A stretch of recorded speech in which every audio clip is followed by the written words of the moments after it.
O59 Hindi अध्याय 291 नई तलवार। सीमा। स्थानिक सीमा के सामने रुकते ही मैंने जोर से सोचा, इसे पार करने के बाद मैं क्षेत्र 9 में पहुंच जाऊंगा। जागृति ग्राउंड में मिलते हैं माइकल, किरण ने कहा और स्थानिक सीमा में चले गए। जेना ने सीमा में जागने से पहले सिर्फ सिर हिलाया। मैंने एक आह भरी और अपने बचाव प्रकार के कौशल को सक्रिय किया। मुझे आशा है कि मैं जागृत भूमि के प्रवेश द्वार के पास कहीं पहुंच जाऊंगा क्योंकि मैंने स्थानिक सीमा में कदम रखा था। आत्मसमर्पण कर दो मार्टिन। तुमने अवेकनिंग ग्राउंड के नियमों को तोड़ा है और यदि तुम्हारा संगठन हमारे विजडम टॉवर की सहायक कंपनी नहीं होता तो हम तुम्हें बिना कुछ बोले ही मार देते। जैसे ही मैं क्षेत्र 9 में पहुंचा, मैंने आवाज सुनी। मैंने स्वयं को एक बड़े मैदान में पाया और मुझसे सिर्फ 10 मीटर आगे 4 लोग एक दूसरे के सामने खड़े थे। एक्वा ब्लू परिधान में 3 लोग ग्रे रंग के कपड़े पहने एक लड़के को घेरे हुए हैं। ग्रे रंग के कपड़े पहने लड़का मास्टर स्तर के मध्य स्तर पर है, जबकि उसे घेरे हुए अन्य 3 लोग कॉर्पोरल स्तर के शिखर पर हैं। उन चारों ने अब तक देखे गए सबसे अच्छे उपकरण पहने हुए हैं और उनके हाथों में जो हथियार हैं वे सभी टोटेम कलाकृतियां हैं। मैंने तो बस उसकी कुछ हड्डियां तोड़ दी, बस इसी के लिए तुम लोगों ने मुझे घंटों तक दौड़ाया। लड़के मार्टिन ने तीनों लोगों से गुस्से में कहा। जागृति क्षेत्र में हिंसा निषिद्ध है, चाहे वह कितनी भी छोटी क्यों न हो। विजडम टॉवर द्वारा निर्धारित नियमों को तोड़ा नहीं जा सकता। काले कपड़े पहने तीनों के नेता ने कहा। जब उसने विजडम टॉवर का नाम लिया तो उसके चेहरे पर गर्व की झलक देखी जा सकती थी। तभी मेरी नज़र मैजेस्टिक टॉवर के प्रतीक चिन्ह और 3 लोगों की छाती पर रखी किताब पर पड़ी। तीनों लोग अपने प्रतिद्वंद्वी को, जो उनसे 2 स्तर ऊपर था, देखकर चिंतित नहीं लग रहे थे। ऐसा कहा जा सकता है कि वे उसे नीचे से देख रहे थे। यहां तक कि विजडम टॉवर के सबसे निचले स्तर के सदस्य भी मुझे नीची नज़र से देखने का साहस करते हैं। यदि मैंने इसके लिए आपकी पिटाई न की होती तो मेरा नाम मार्टिन नहीं होता। ग्रे रंग के कपड़े पहने लड़के मार्टिन ने कहा, जब उसने अपनी तलवार उठाई और तीनों के नेता की ओर हमला किया। 3 लोगों के नेता ने अपने हाथ में 2 लंबे चाकुओं को कसकर पकड़ लिया और मार्टिन के एक भी कदम उठाने से पहले ही अपने स्थान से गायब हो गया। इसके बाद जो हुआ उसने मुझे लेफ्टिनेंट को मारने वाले युवा लड़की के मंच राक्षस से भी ज्यादा हैरान कर दिया। मार्टिन, जो अभी कदम बढ़ाने ही वाला था, अपनी जगह पर स्थिर खड़ा था। मैंने अगले ही पल उसके सामने हरे रंग का धुंधलापन देखा।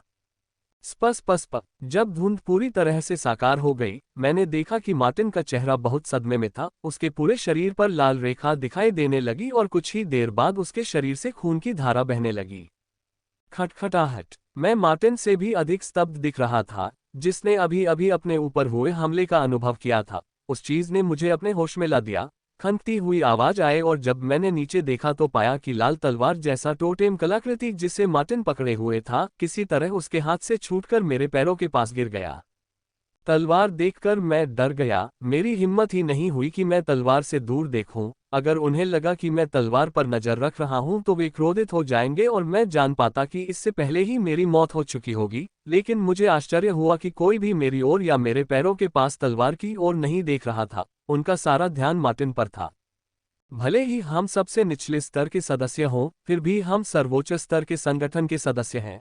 आपके जैसे 100 अंक पूरे करना हमारे लिए कोई समस्या नहीं होगी। एक्वा ब्लू सूट पहने लड़के ने गर्व से कहा। जब वे चलने लगे और मेरे आश्चर्य का ठिकाना न रहा कि मार्टिन औषधि की बोतल पीते हुए उनके पीछे पीछे आ गया। कुछ ही सेकंड में वे चारों मेरी नजरों से ओझल हो गए। अभी क्या हुआ? जब मैं वहां पहुंचा तो मैंने खुद से पूछा कि मार्टिन बहुत ताकतवर लग रहा था और उसने आत्मसमर्पण करने से इनकार कर दिया था, लेकिन लड़के के हमले के बाद वह उनके पीछे चला गया। तभी मैंने देखा कि मार्टिन्स के हाथों से छूटी तलवार अभी भी मेरे पैरों के पास है। मैंने कुछ सेकंड तक इंतजार किया और फिर धीरे से तलवार उठाई। जैसे ही मैंने तलवार उठाई, मुझे बहुत गर्मी महसूस हुई, लेकिन जल्द ही यह एहसास खत्म हो गया। लेकिन तलवार अभी भी बहुत गर्म लग रही थी। ये तलवार देखने में लाल धातु से बनी हुई लगती है, लगभग 1.1 मीटर लंबी है और इसका ब्लेड 4 सेमी का है, जिसके किनारे थोड़े मुड़े हुए हैं, जिससे ये बहुत नाजुक लगती है। लेकिन ये बिल्कुल भी नाजुक नहीं है। ये काटने और छेदने के लिए एकदम सही है और इसका आकार भी एकदम सही है। पहली नज़र में ही मुझे इससे प्यार हो गया। जैसे ही मैं इस खूबसूरत तलवार की प्रशंसा कर रहा था, मुझे अपने जैसे एक बड़े खतरे का आभास हुआ। सहज रूप से मैंने तलवार को कसकर पकड़ लिया और हमला करने के लिए अग्नि प्रहार को सक्रिय कर दिया। मेरे अंदर मन का संचार हुआ और फिर मेरे आदेश के माध्यम से इसे अग्नि प्रकार की ऊर्जा में स्थानांतरित कर दिया। तलवार के अंदर फैली मेरी आग से संकेंद्रित अग्नि बाहर निकली और पुनः संकेंद्रित होकर बोल्ट में परिवर्तित हो गई। जब बोल्ट तलवार पर परिवर्तित हुआ तो मुझे लगा कि तलवार के अंदर कुछ जल उठा है और उसने बनने वाले अग्नि बोल्ट को शक्ति का प्रवर्धन प्रदान करना शुरू कर दिया है।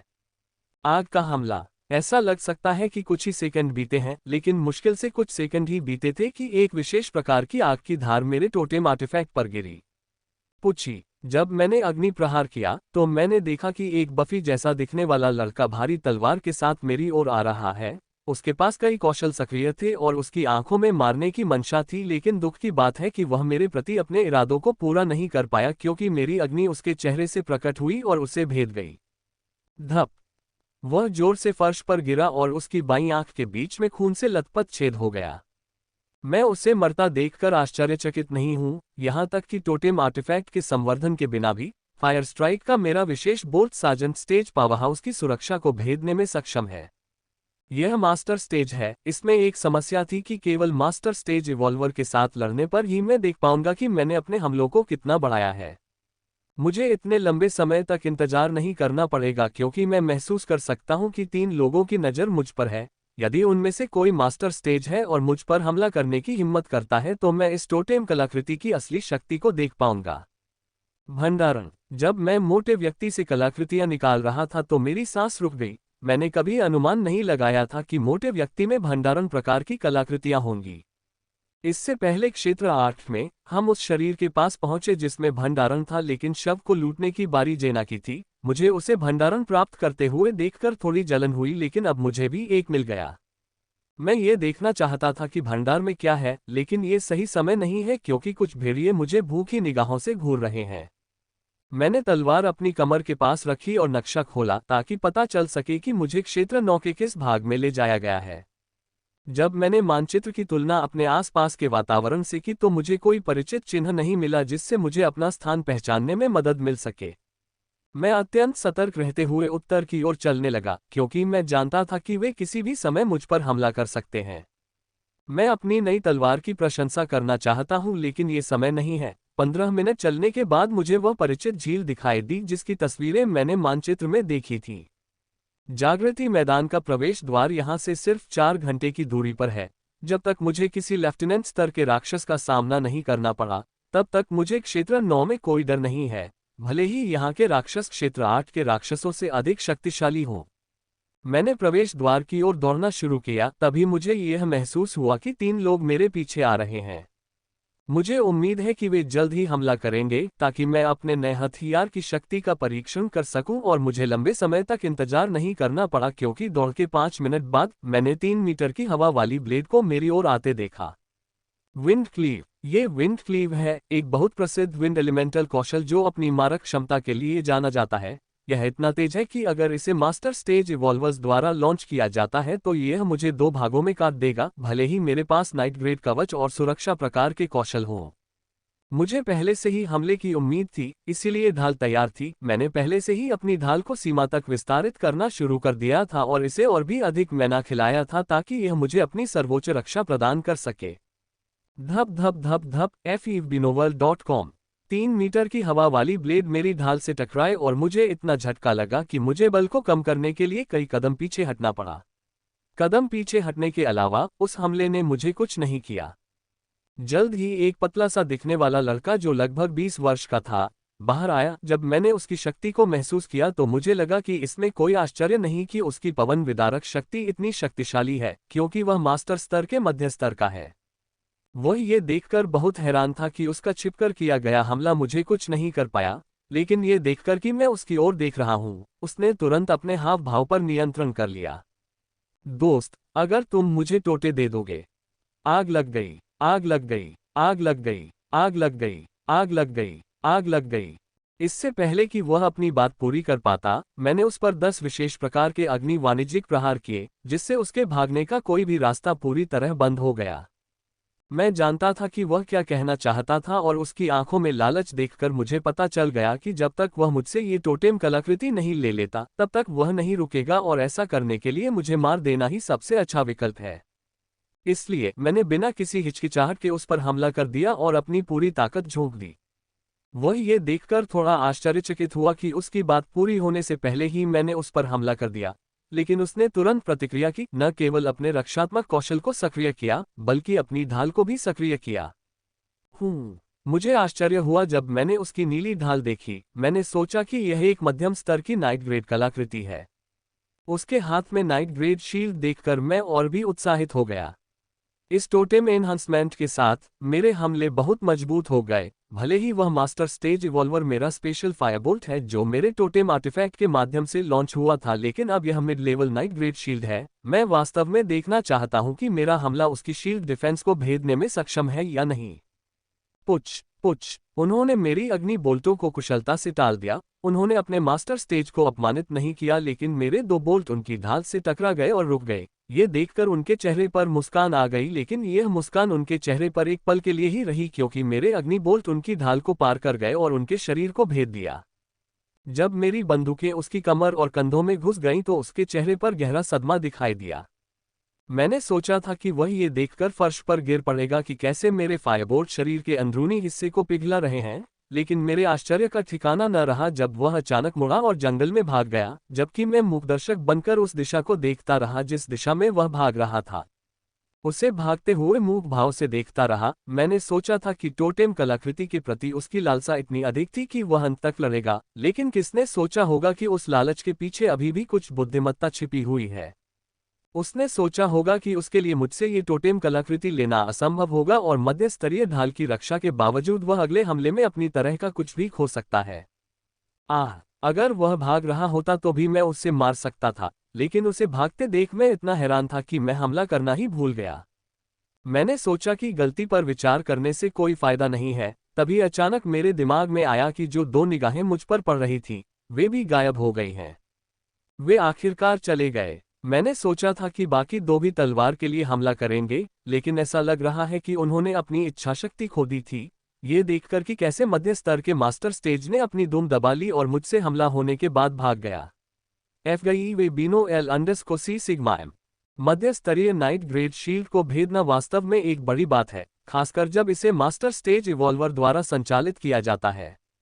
ये देखकर कि कोई भी मेरा पीछा नहीं कर रहा है, मैंने फिर से दौड़ना शुरू कर दिया तथा साथ ही सतर्कता भी बरती, क्योंकि वहां कई लोग हैं जो अपनी उपस्थिति छिपाने में माहिर हैं। मैं अपनी सतर्कता नहीं खोना चाहता था और मारा नहीं जाना चाहता था। काले रंग का लड़का वाकई बहुत शक्तिशाली था। 2 चरणों का अंतर होने के बावजूद उसने अपने प्रतिद्वंद्वी को एक कदम भी चलने से पहले ही हरा दिया था। मुझे उसके बारे में सबसे आश्चर्यजनक बात ये लगी कि उसका अपने हथियारों पर नियंत्रण था। उन्होंने अपने प्रतिद्वंद्वी के शरीर पर दर्जनों रक्त की रेखाएं बना दी थीं, इससे पहले कि वह कोई प्रतिक्रिया दे पाता, और रक्त पर बनी हुई रेखाएं खतरनाक नहीं थीं, क्योंकि मार्टिन ठीक लग रहा था, सिवाय इसके कि वह एक ही चाल में पराजित होने के कारण पूरी तरह सदमे में था। अपने ब्लेड पर इतना नियंत्रण रखने के लिए तथा प्रतिद्वंद्वी की प्रतिक्रिया से पहले ही उसे नष्ट करने के लिए उसे बहुत मेहनत करनी पड़ी होगी। उसकी हथियार कुशलता की तुलना में मेरा बच्चा एक ऐसे लड़के जैसा दिखता था जो बिना किसी तकनीक या कौशल के सिर्फ तलवार चलाता है। उनकी बातचीत सुनकर मुझे समझ में आ गया कि जो लड़के नीले रंग का सूट पहने हुए थे वे बहुत शक्तिशाली संगठन से हैं, और मार्टिन का संगठन विजडम टॉवर नामक उस संगठन का एक सहायक संगठन है। 1 घंटे तक दौड़ने के बाद मैं अपने नाइट ग्रेड रक्षा प्रकार के कौशल को निष्क्रिय कर देता हूं। 1 घंटे तक लगातार 3 कौशल सक्रिय रखना बहुत तनावपूर्ण है। भले ही मेरे पास असीमित मैना हो, 3 कौशल को बनाए रखने के लिए मानसिक ऊर्जा की आवश्यकता बहुत अधिक है। यदि मैं ऐसा न करूं तो मैं 1 और घंटे तक टिक सकता हूं, मेरे शरीर में मॉन्स्टर कोर और उसकी उन्मत्त ऊर्जा को नियंत्रित करते हुए, जिसे मुझे लगातार अपनी मानसिक ऊर्जा के साथ उस मॉन्स्टर कोर को कवर करना था, क्योंकि यह जल्दी से पिघलेगा नहीं तो मेरे पास और अधिक उन्मत्त ऊर्जा होगी जिसकी मुझे आवश्यकता है, जो मेरे शरीर में तबाही मचा देगी। जब मैंने क्षेत्र 9 में प्रवेश किया तो मैंने अपनी सुदृढ़ता और रक्षा प्रकार को सक्रिय कर लिया था, और मेरा नाइट ग्रेड मास्क भी सक्रिय हो गया था, जिससे मेरा चेहरा देखना मुश्किल हो गया था, विशेष रूप से उन लोगों के लिए जो मुझसे बहुत दूर थे। ये भी एक कारण था कि मैंने अपने हमलावर का पहले पीछा नहीं किया।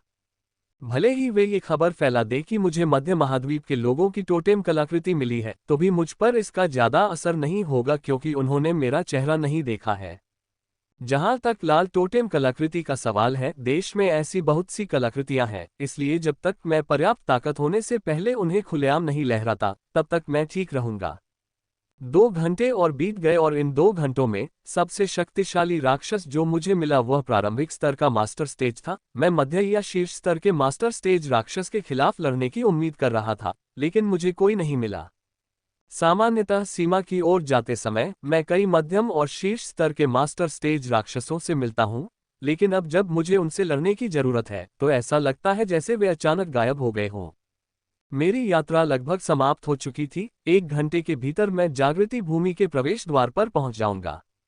एक और शव, मैंने मन ही मन कहा। ये 14वां शव है जो मैंने क्षेत्र 9 में देखा था। उनमें से अधिकतर राक्षसों के हाथों मारे गए थे, लेकिन उनमें से कुछ मनुष्यों द्वारा मारे गए थे।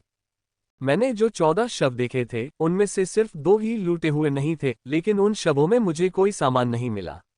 मैंने पहले से लूटे गए 12 शवों की भी जांच की ताकि वे जांचना भूल न गए हों, लेकिन ऐसा नहीं हुआ। मुझे उम्मीद है कि इसके पास स्टोरेज की जगह होगी, मैंने सोचा जब मैं बॉडी के पास रुका और बॉडी पर मौजूद सभी कलाकृतियों को निकालना शुरू किया। सभी कलाकृतियों को निकालने के बाद मैं अपने हाथों को जेबों की ओर ले जाता हूं, वास्तव में स्टोरेज खोजने की उम्मीद में।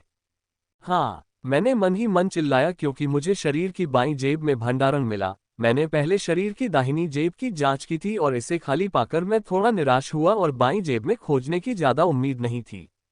चूंकि अधिकांश लोग सामान रखने के लिए अपनी दाईं जेब का उपयोग करते हैं, लेकिन सौभाग्य से इसने अपना सामान अपनी बाईं जेब में रखा था। ये दूसरा भंडारण मुझे मृत शरीर से मिला। पहला भंडारण उस भूरे रंग के दिखने वाले व्यक्ति से था जिसे मैंने मारा था। मैं देखना चाहता था कि वहां क्या रखा है, लेकिन मैंने खुद को रोक लिया। ये सही जगह नहीं है। मैं सुरक्षित जगह पर पहुंचने के बाद देखूंगा कि वहां क्या है, मैंने सोचा और शव को जलाकर राख कर दिया और अपनी यात्रा फिर से शुरू कर दी। शव को लूटे हुए अभी 5 मिनट ही हुए थे कि मेरी नज़र शिखर मास्टर मंच राक्षस पर पड़ी और मुझे देखकर वह अपना डंक मेरी ओर तानते हुए तेजी से मेरी ओर दौड़ा।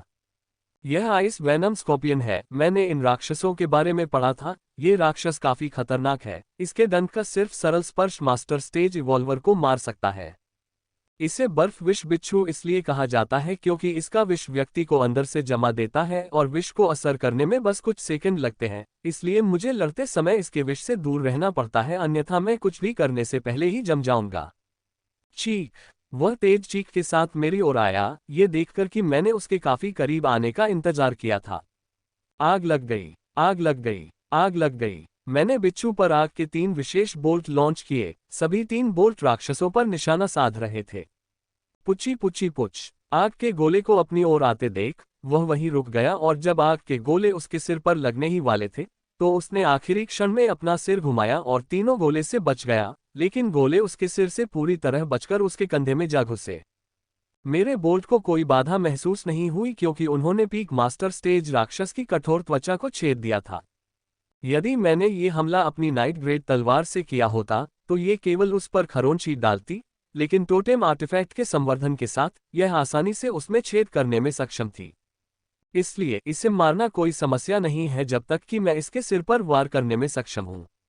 फिर इस बार मैं इतने सारे फायर बोल्ट छोड़ूंगा कि मैं अपने हमलों से बचने की स्थिति में नहीं रहूंगा। चीख! वह जोर से चीखा और उसकी आंखों में क्रोध भरा हुआ था। मैं उसके आने वाले हमले के लिए पूरी तरह से तैयार था। फुरपुर आकाश कदम! मैंने अपने पैरों के नीचे अग्नि जेट प्रज्वलित कर लिए थे और ऊंची छलांग लगाई थी। उसके बाद मैंने स्काई स्टेप्स को सक्रिय किया और एक और छलांग लगाई, इसलिए भले ही वह अपने विशाल शरीर के साथ कूद जाए, वह मेरे पास तक नहीं पहुंच पाएगा।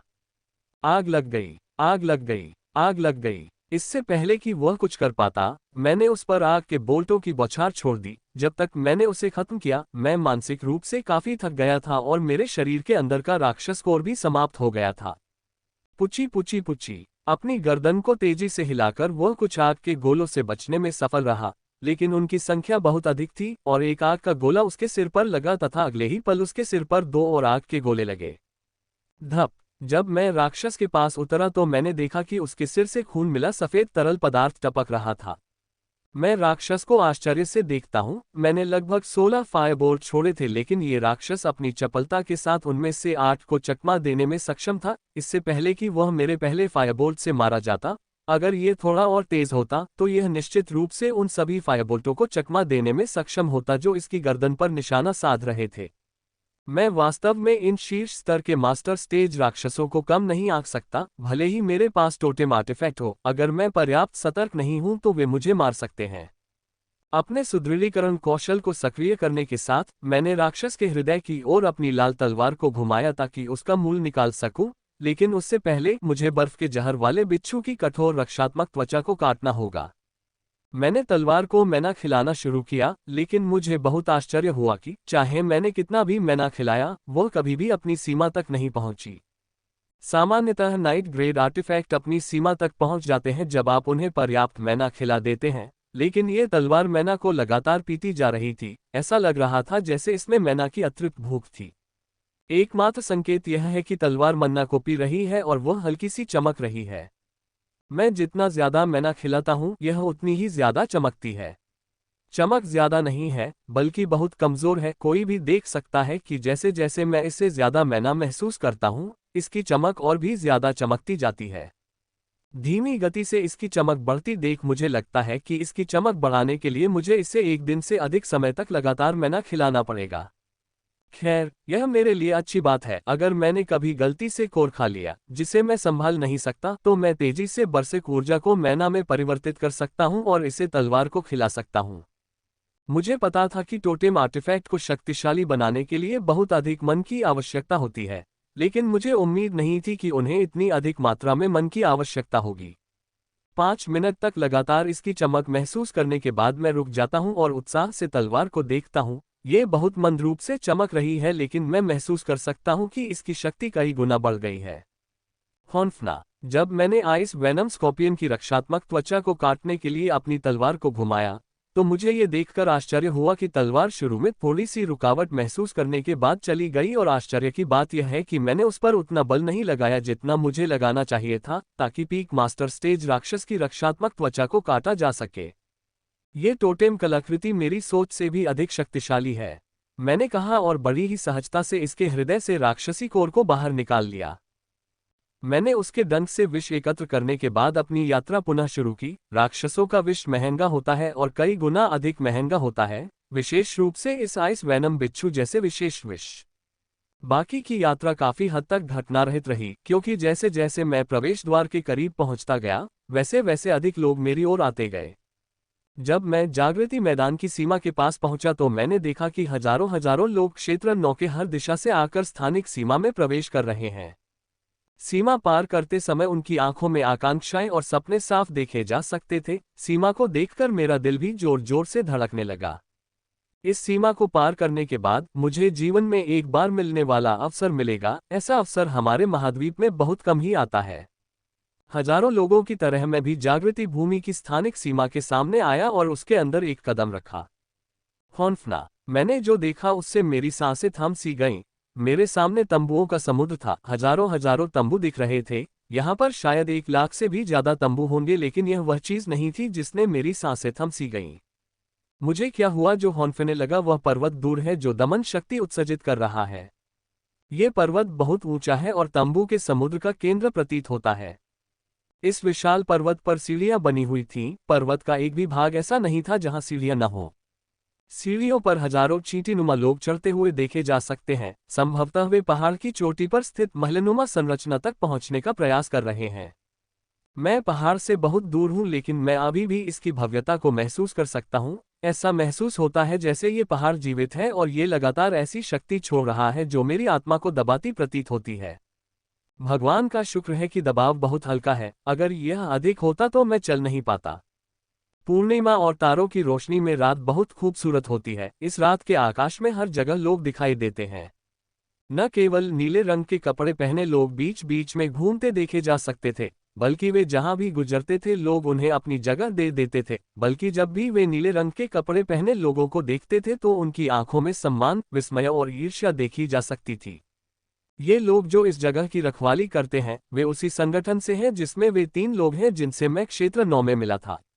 मैं यहाँ अकेला हूँ। जिम ने केवल इतना कहा कि मैं परीक्षा पास करने के बाद कुछ नियम शक्ति को समझ पाऊंगा, बस इतना ही उसने कहा।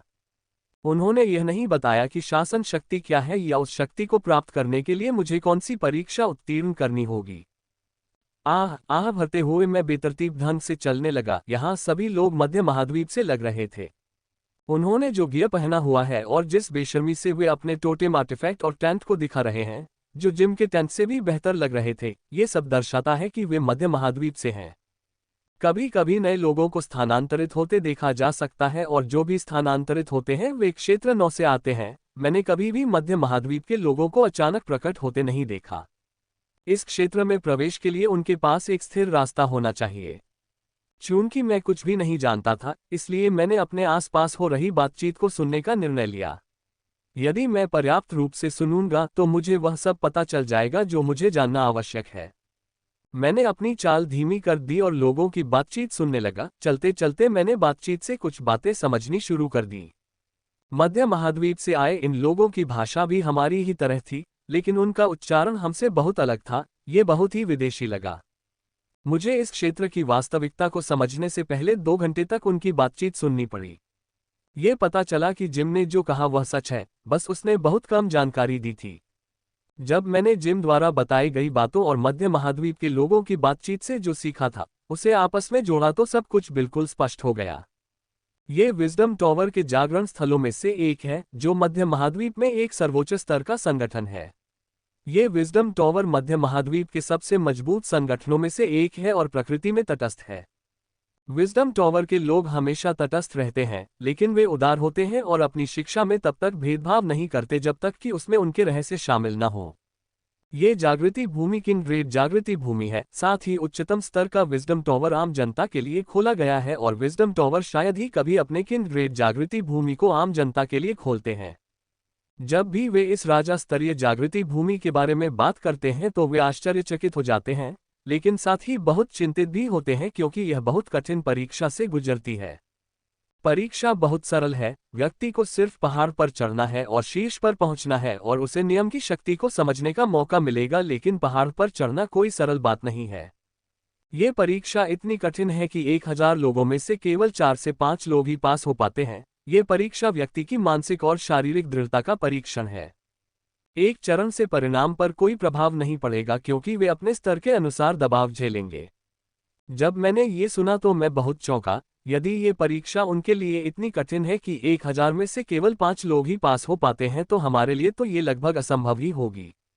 मैंने एक बहुत ही रोचक खबर भी सुनी है जिसके बारे में अधिकतर लोग बात कर रहे हैं। ऐसा कहा जाता है कि जो लोग नियम को पास कर लेंगे और समझ लेंगे, वे विजडम टॉवर की सदस्यता परीक्षा के लिए अर्हता प्राप्त कर लेंगे। ऐसा कहा जाता है कि विजडम टॉवर में शामिल होने के लिए परीक्षा इस परीक्षा से कई गुना कठिन है, लेकिन इन लोगों के लिए यह पर्याप्त है क्योंकि सिर्फ यह मौका उनके लिए अनगिनत अवसरों को खोल देगा। एक्वा ब्लू गियर में ये लोग विजडम टॉवर के सबसे निचले स्तर के सदस्य हैं, लेकिन उनमें से प्रत्येक ने विजडम टॉवर की परीक्षा उत्तीर्ण की थी। वे विजडम टॉवर के सबसे निचले स्तर के सदस्य हो सकते हैं, लेकिन उनका एक कदम उनके संगठन के किसी भी कुलीन वर्ग को कुचलने के लिए पर्याप्त है। यही कारण है कि जब भी वे नीले रंग के कपड़े पहने लोगों को देखते थे तो उनकी आंखों में सम्मान और ईर्ष्या दोनों देखी जा सकती थी। जहां तक नियम का सवाल है, ये वह शक्ति है जो इस संसार को चलाती है। हजारों लाखों नियम हैं, कोई नहीं जानता, लेकिन नियम हर जगह मौजूद हैं।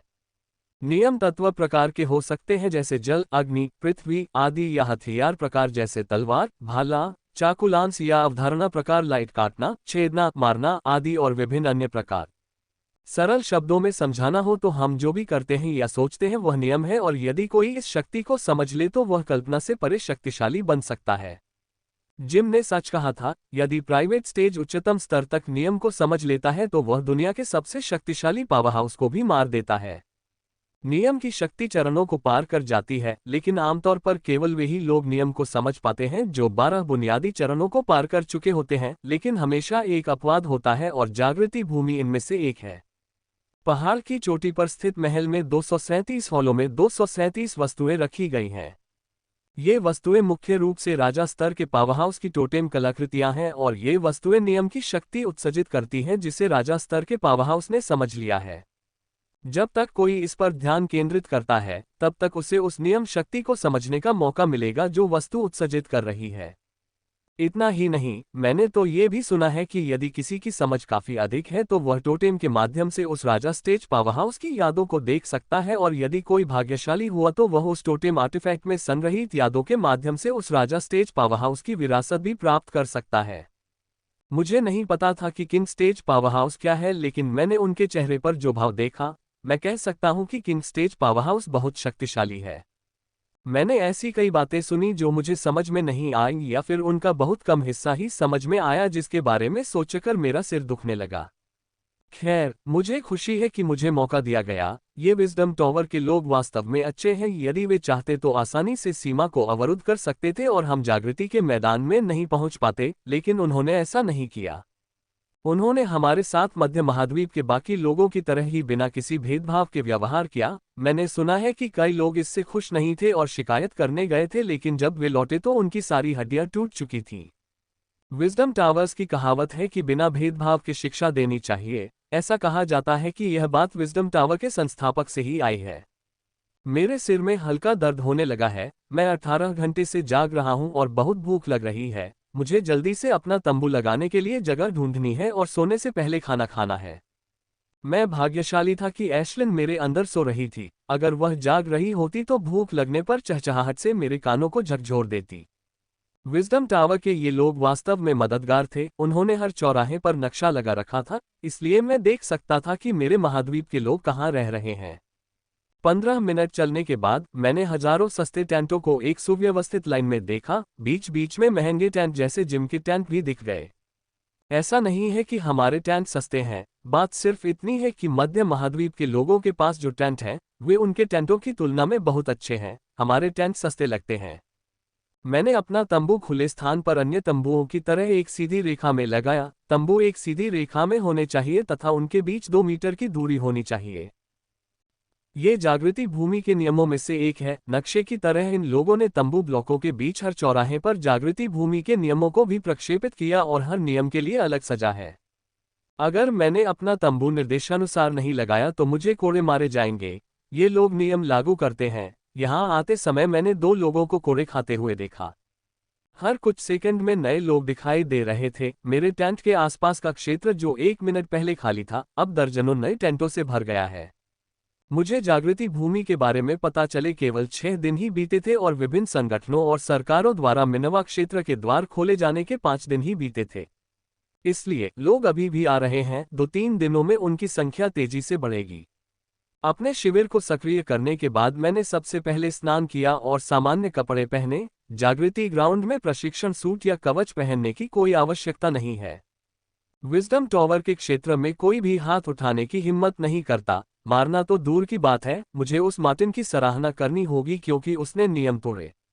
वह बच गया क्योंकि उसका संगठन विजडम टॉवर की एक छोटी सहायक कंपनी थी, अन्यथा उसे मार दिया जाता।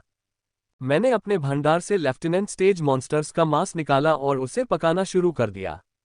मैं इसे पहली बार पका रहा हूं और ये देखने के लिए काफी उत्साहित हूं कि इसका स्वाद कैसा होगा। चबाओ चबाओ। एशलिन बाहर आए और उत्साह से चहकने लगी क्योंकि उसने मुझे लेफ्टिनेंट स्टेज राक्षस का मांस पकाते हुए देखा। मुझे यह व्यंजन पकाने में 1 घंटे से अधिक समय लगा, लेकिन जब ये बनकर तैयार हुआ तो मैं अपने मुंह से लार को नियंत्रित नहीं कर सका। मम्म। मैंने जल्दी से खुद को और एशलिन को परोसा। जब मैंने अपना पहला निवाला खाया तो मैं आवाज किए बिना नहीं रह सका। ये स्वादिष्ट था। ये नर्म मसालेदार स्वाद के साथ स्वादिष्ट है। जैसे ही मैं खाना खा रहा था, मुझे अपने शरीर में गर्मी महसूस होने लगी। मैंने अभी आधी प्लेट ही खाई थी, लेकिन मुझे पहले से ही गर्मी महसूस होने लगी। मैंने जल्द ही अपनी प्लेट खत्म कर दी और दूसरी प्लेट नहीं ली, क्योंकि मुझे एक प्लेट खाने से ही पेट भरा हुआ महसूस हो रहा था। एशलिन ने भी दूसरी प्लेट नहीं मांगी, जैसा कि वह आमतौर पर करती है। अपनी प्लेट खत्म करने के बाद वह पेट के बल लेट गई और अपनी आंखें बंद कर लीं। जब मैं प्लेटें साफ कर रही थी तो नींद आने लगी, लेकिन मैंने इसे नियंत्रित कर लिया। पिछली बार सोए हुए लगभग 20 घंटे हो चुके हैं। अगर मैं 1 या 2 दिन और सो जाती तो ठीक रहता, लेकिन ये 20 घंटे शारीरिक और मानसिक दोनों रूप से काफी तनावपूर्ण थे, जिसके कारण मुझे बहुत नींद आ रही है। जैसे ही मेरा सिर तकिए से छूता, मैं सो जाता। नींद बिना किसी घटना और स्वप्न के थी। जब मैं उठा तो मुझे शरीर और मन में काफी आराम महसूस हुआ।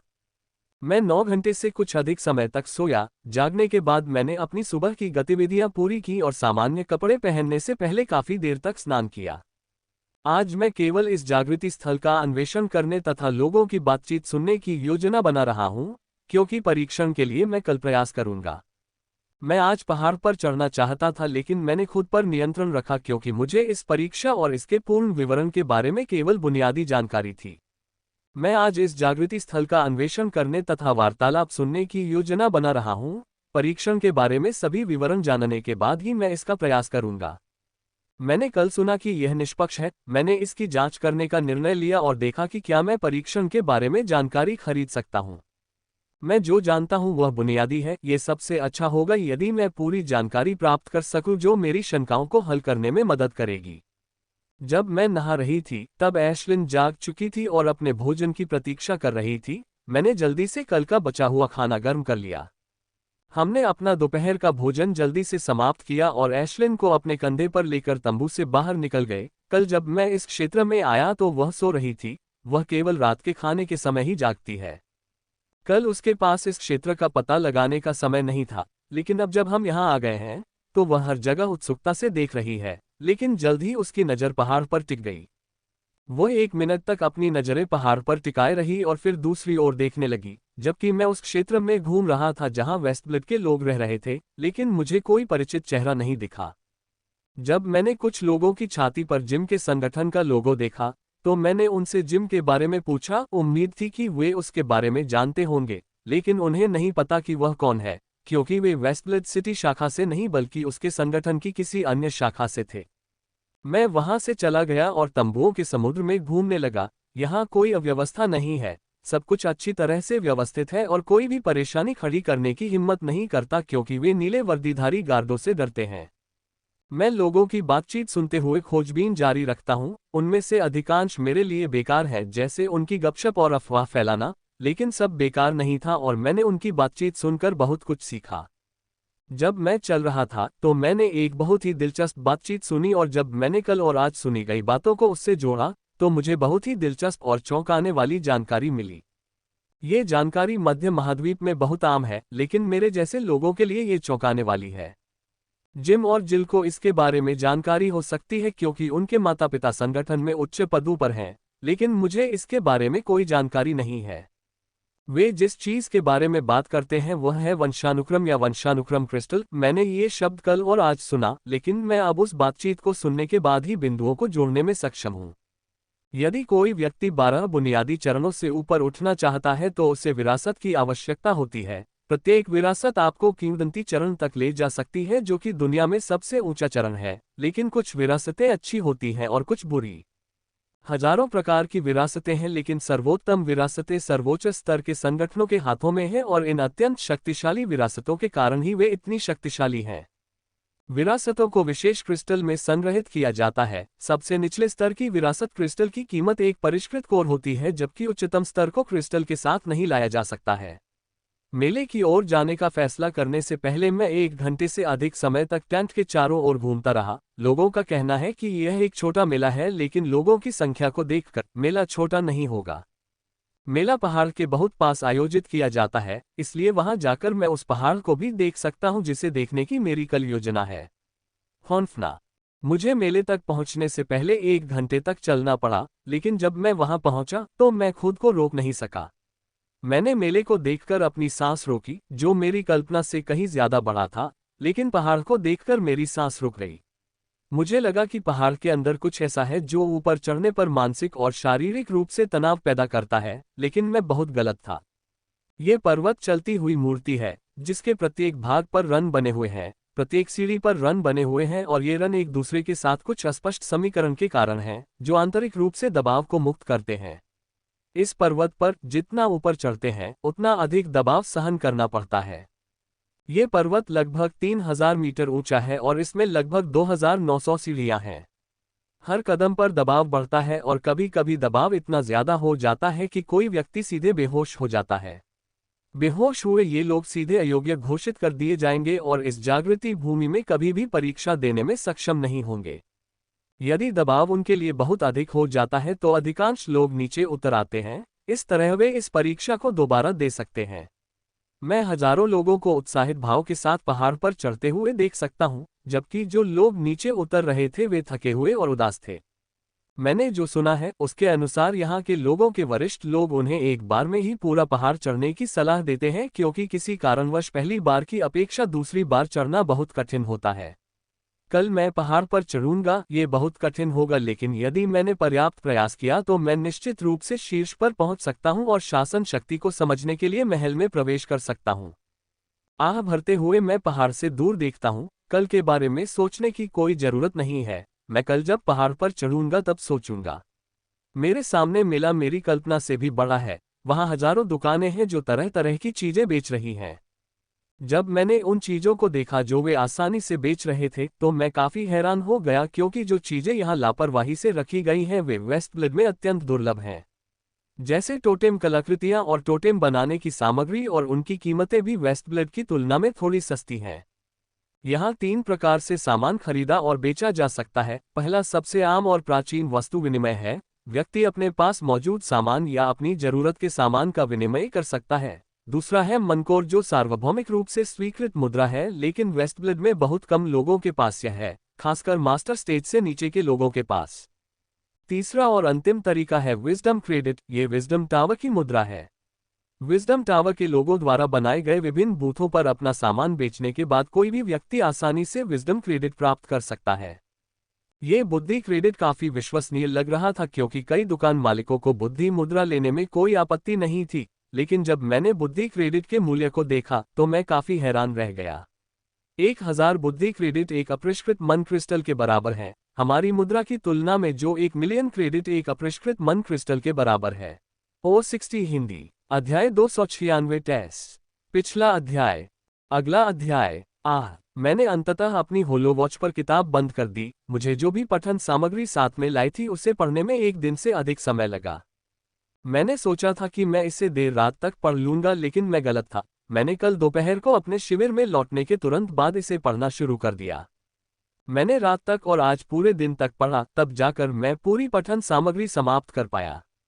मैं आज परीक्षा देने जा रहा था, लेकिन मैंने पूरा दिन पढ़ाई में बिता दिया। हालांकि यह इसके लायक था, क्योंकि अब मुझे परीक्षा के बारे में और सबसे महत्वपूर्ण रूप से द रूल पावर के बारे में बेहतर जानकारी है। अब मुझे सब पता चल गया है। एक काम जो बाकी है उसे करने के बाद मैं कल पहाड़ पर चढ़ने के लिए पूरी तरह तैयार हो जाऊंगा। तंबू के केंद्र में खड़े होकर मैंने नाइट ब्लेड शैली का अभ्यास करना शुरू कर दिया। मेरे शरीर में थोड़ी सी निडर ऊर्जा छिपी हुई थी जिसे मुझे अपने शरीर में विलय करना था, इसलिए यह एक अंश से मेरे शरीर की ताकत को बढ़ाएगा। मैंने व्यायाम करना शुरू किया। पहले आधे घंटे तक मुझे पिछली बार जैसा कुछ महसूस नहीं हुआ, लेकिन उसके बाद मुझे महसूस होने लगा कि मेरी मांसपेशियों में कसाव आ रहा है और उसके कारण प्रतिरोध बढ़ रहा है। जैसे जैसे प्रतिरोध बढ़ता गया, मेरा शरीर कोशिका स्तर पर सिकुड़ने और विकृत होने लगा, जिसके कारण मेरे शरीर में मौजूद बेरिस्क ऊर्जा मेरे शरीर में विलीन होने लगी। ये 35 मिनट तक चलता रहा और उस समय में छिपी हुई बेरिस्क ऊर्जा पूरी तरह से मेरे शरीर में विलीन हो गई। इसके बाद प्रतिरोध भी तेजी से कमजोर होने लगा और 5 मिनट बाद मैंने व्यायाम करना बंद कर दिया। इस बार मैंने यह व्यायाम केवल 1 घंटे से कुछ अधिक समय तक किया, जबकि पिछली बार मुझे यह व्यायाम करने में 11 घंटे लगे थे। उस समय मेरे शरीर में बहुत अधिक अनियंत्रित ऊर्जा छिपी हुई थी और उसका स्तर भी बहुत अधिक था, इसलिए मुझे इतना समय लगा। मैंने व्यायाम समाप्त करने के बाद जल्दी से स्नान किया और उसके बाद मैं सीधे सो गया। कल एक महत्वपूर्ण दिन होने वाला है। अगर मैं परीक्षा में उत्तीर्ण हो गया तो यह मेरे जीवन को हमेशा के लिए बदल देगा। अगली सुबह जब मैं उठी तो मैं तरोताजा महसूस कर रही थी और अपने रास्ते में आने वाली किसी भी चुनौती से निपटने के लिए तैयार थी। मैंने जल्दी से अपने सुबह के काम निपटाए और हमारे लिए खाना बनाना शुरू कर दिया। खाने के बाद मैं अपने तंबू से बाहर निकला और एशलिन को अपने कंधे पर बिठाकर पहाड़ की ओर चलने लगा। मुझे आशा है कि मैं पहाड़ पर चढ़ूंगा और महल में प्रवेश करूंगा। ये बहुत कठिन होगा, लेकिन मैं अपना सब कुछ दे दूंगा, मैंने दृढ़ संकल्प के साथ सोचा। माइकल। मैंने अपने पीछे एक जानी पहचानी आवाज सुनी और पाया कि वह बिली और नाइजेल थे जो मेरी ओर आ रहे थे। तो आप लोगों ने बनाया? मैंने मुस्कुराते हुए कहा जब वे मेरे पास आए। यदि आपने बनाया था तो हम क्यों नहीं बना सकते? बिली ने मुस्कुराते हुए उत्तर दिया और उसने मेरे कंधे पर हल्के से मारा। आप लोग यहाँ कब आए? मैंने पूछा जब हम पहाड़ की ओर चल पड़े। 2 दिन पहले आए, बिली ने उत्तर दिया और मुझसे भी वही प्रश्न पूछा। मैं भी 2 दिन पहले ही आया हूं, मैंने जवाब दिया। मैंने झूठ बोला, मैं 3 दिन पहले रात को आया था, लेकिन मैं उन्हें यह नहीं बताना चाहता था, कहीं ऐसा ना हो कि उन्हें बुरा लगे कि वे मुझसे एक कदम ऊपर हैं, फिर भी 1 दिन देर से आए। तुम अभी टेस्ट दे रहे हो, है ना? निगेल ने पूछा। मैंने सिर हिलाया। छिपने की कोई जरूरत नहीं है क्योंकि मैं सीधे पहाड़ की ओर जा रहा हूं। freeweb8oval.com। आप लोग? मैंने पूछा, मुझे नहीं पता कि वे परीक्षा दे रहे हैं या मेले की ओर जा रहे हैं, क्योंकि उन्होंने भी मेरी तरह सामान्य कपड़े पहने हुए थे। हम भी आज पहाड़ पर चढ़ रहे हैं, बिली और निगेल ने उत्तर दिया। यह उत्तर देते समय दोनों के चेहरे गंभीर हो गए। उसके बाद किसी ने कुछ नहीं कहा। सबको पता है कि यह बहुत मुश्किल होने वाला है। ये किंग ग्रेड जागृति भूमि जहां मुश्किल से हजारों में से एक ही महल में प्रवेश कर पाता है, वह मध्य महाद्वीप के लोगों के लिए है।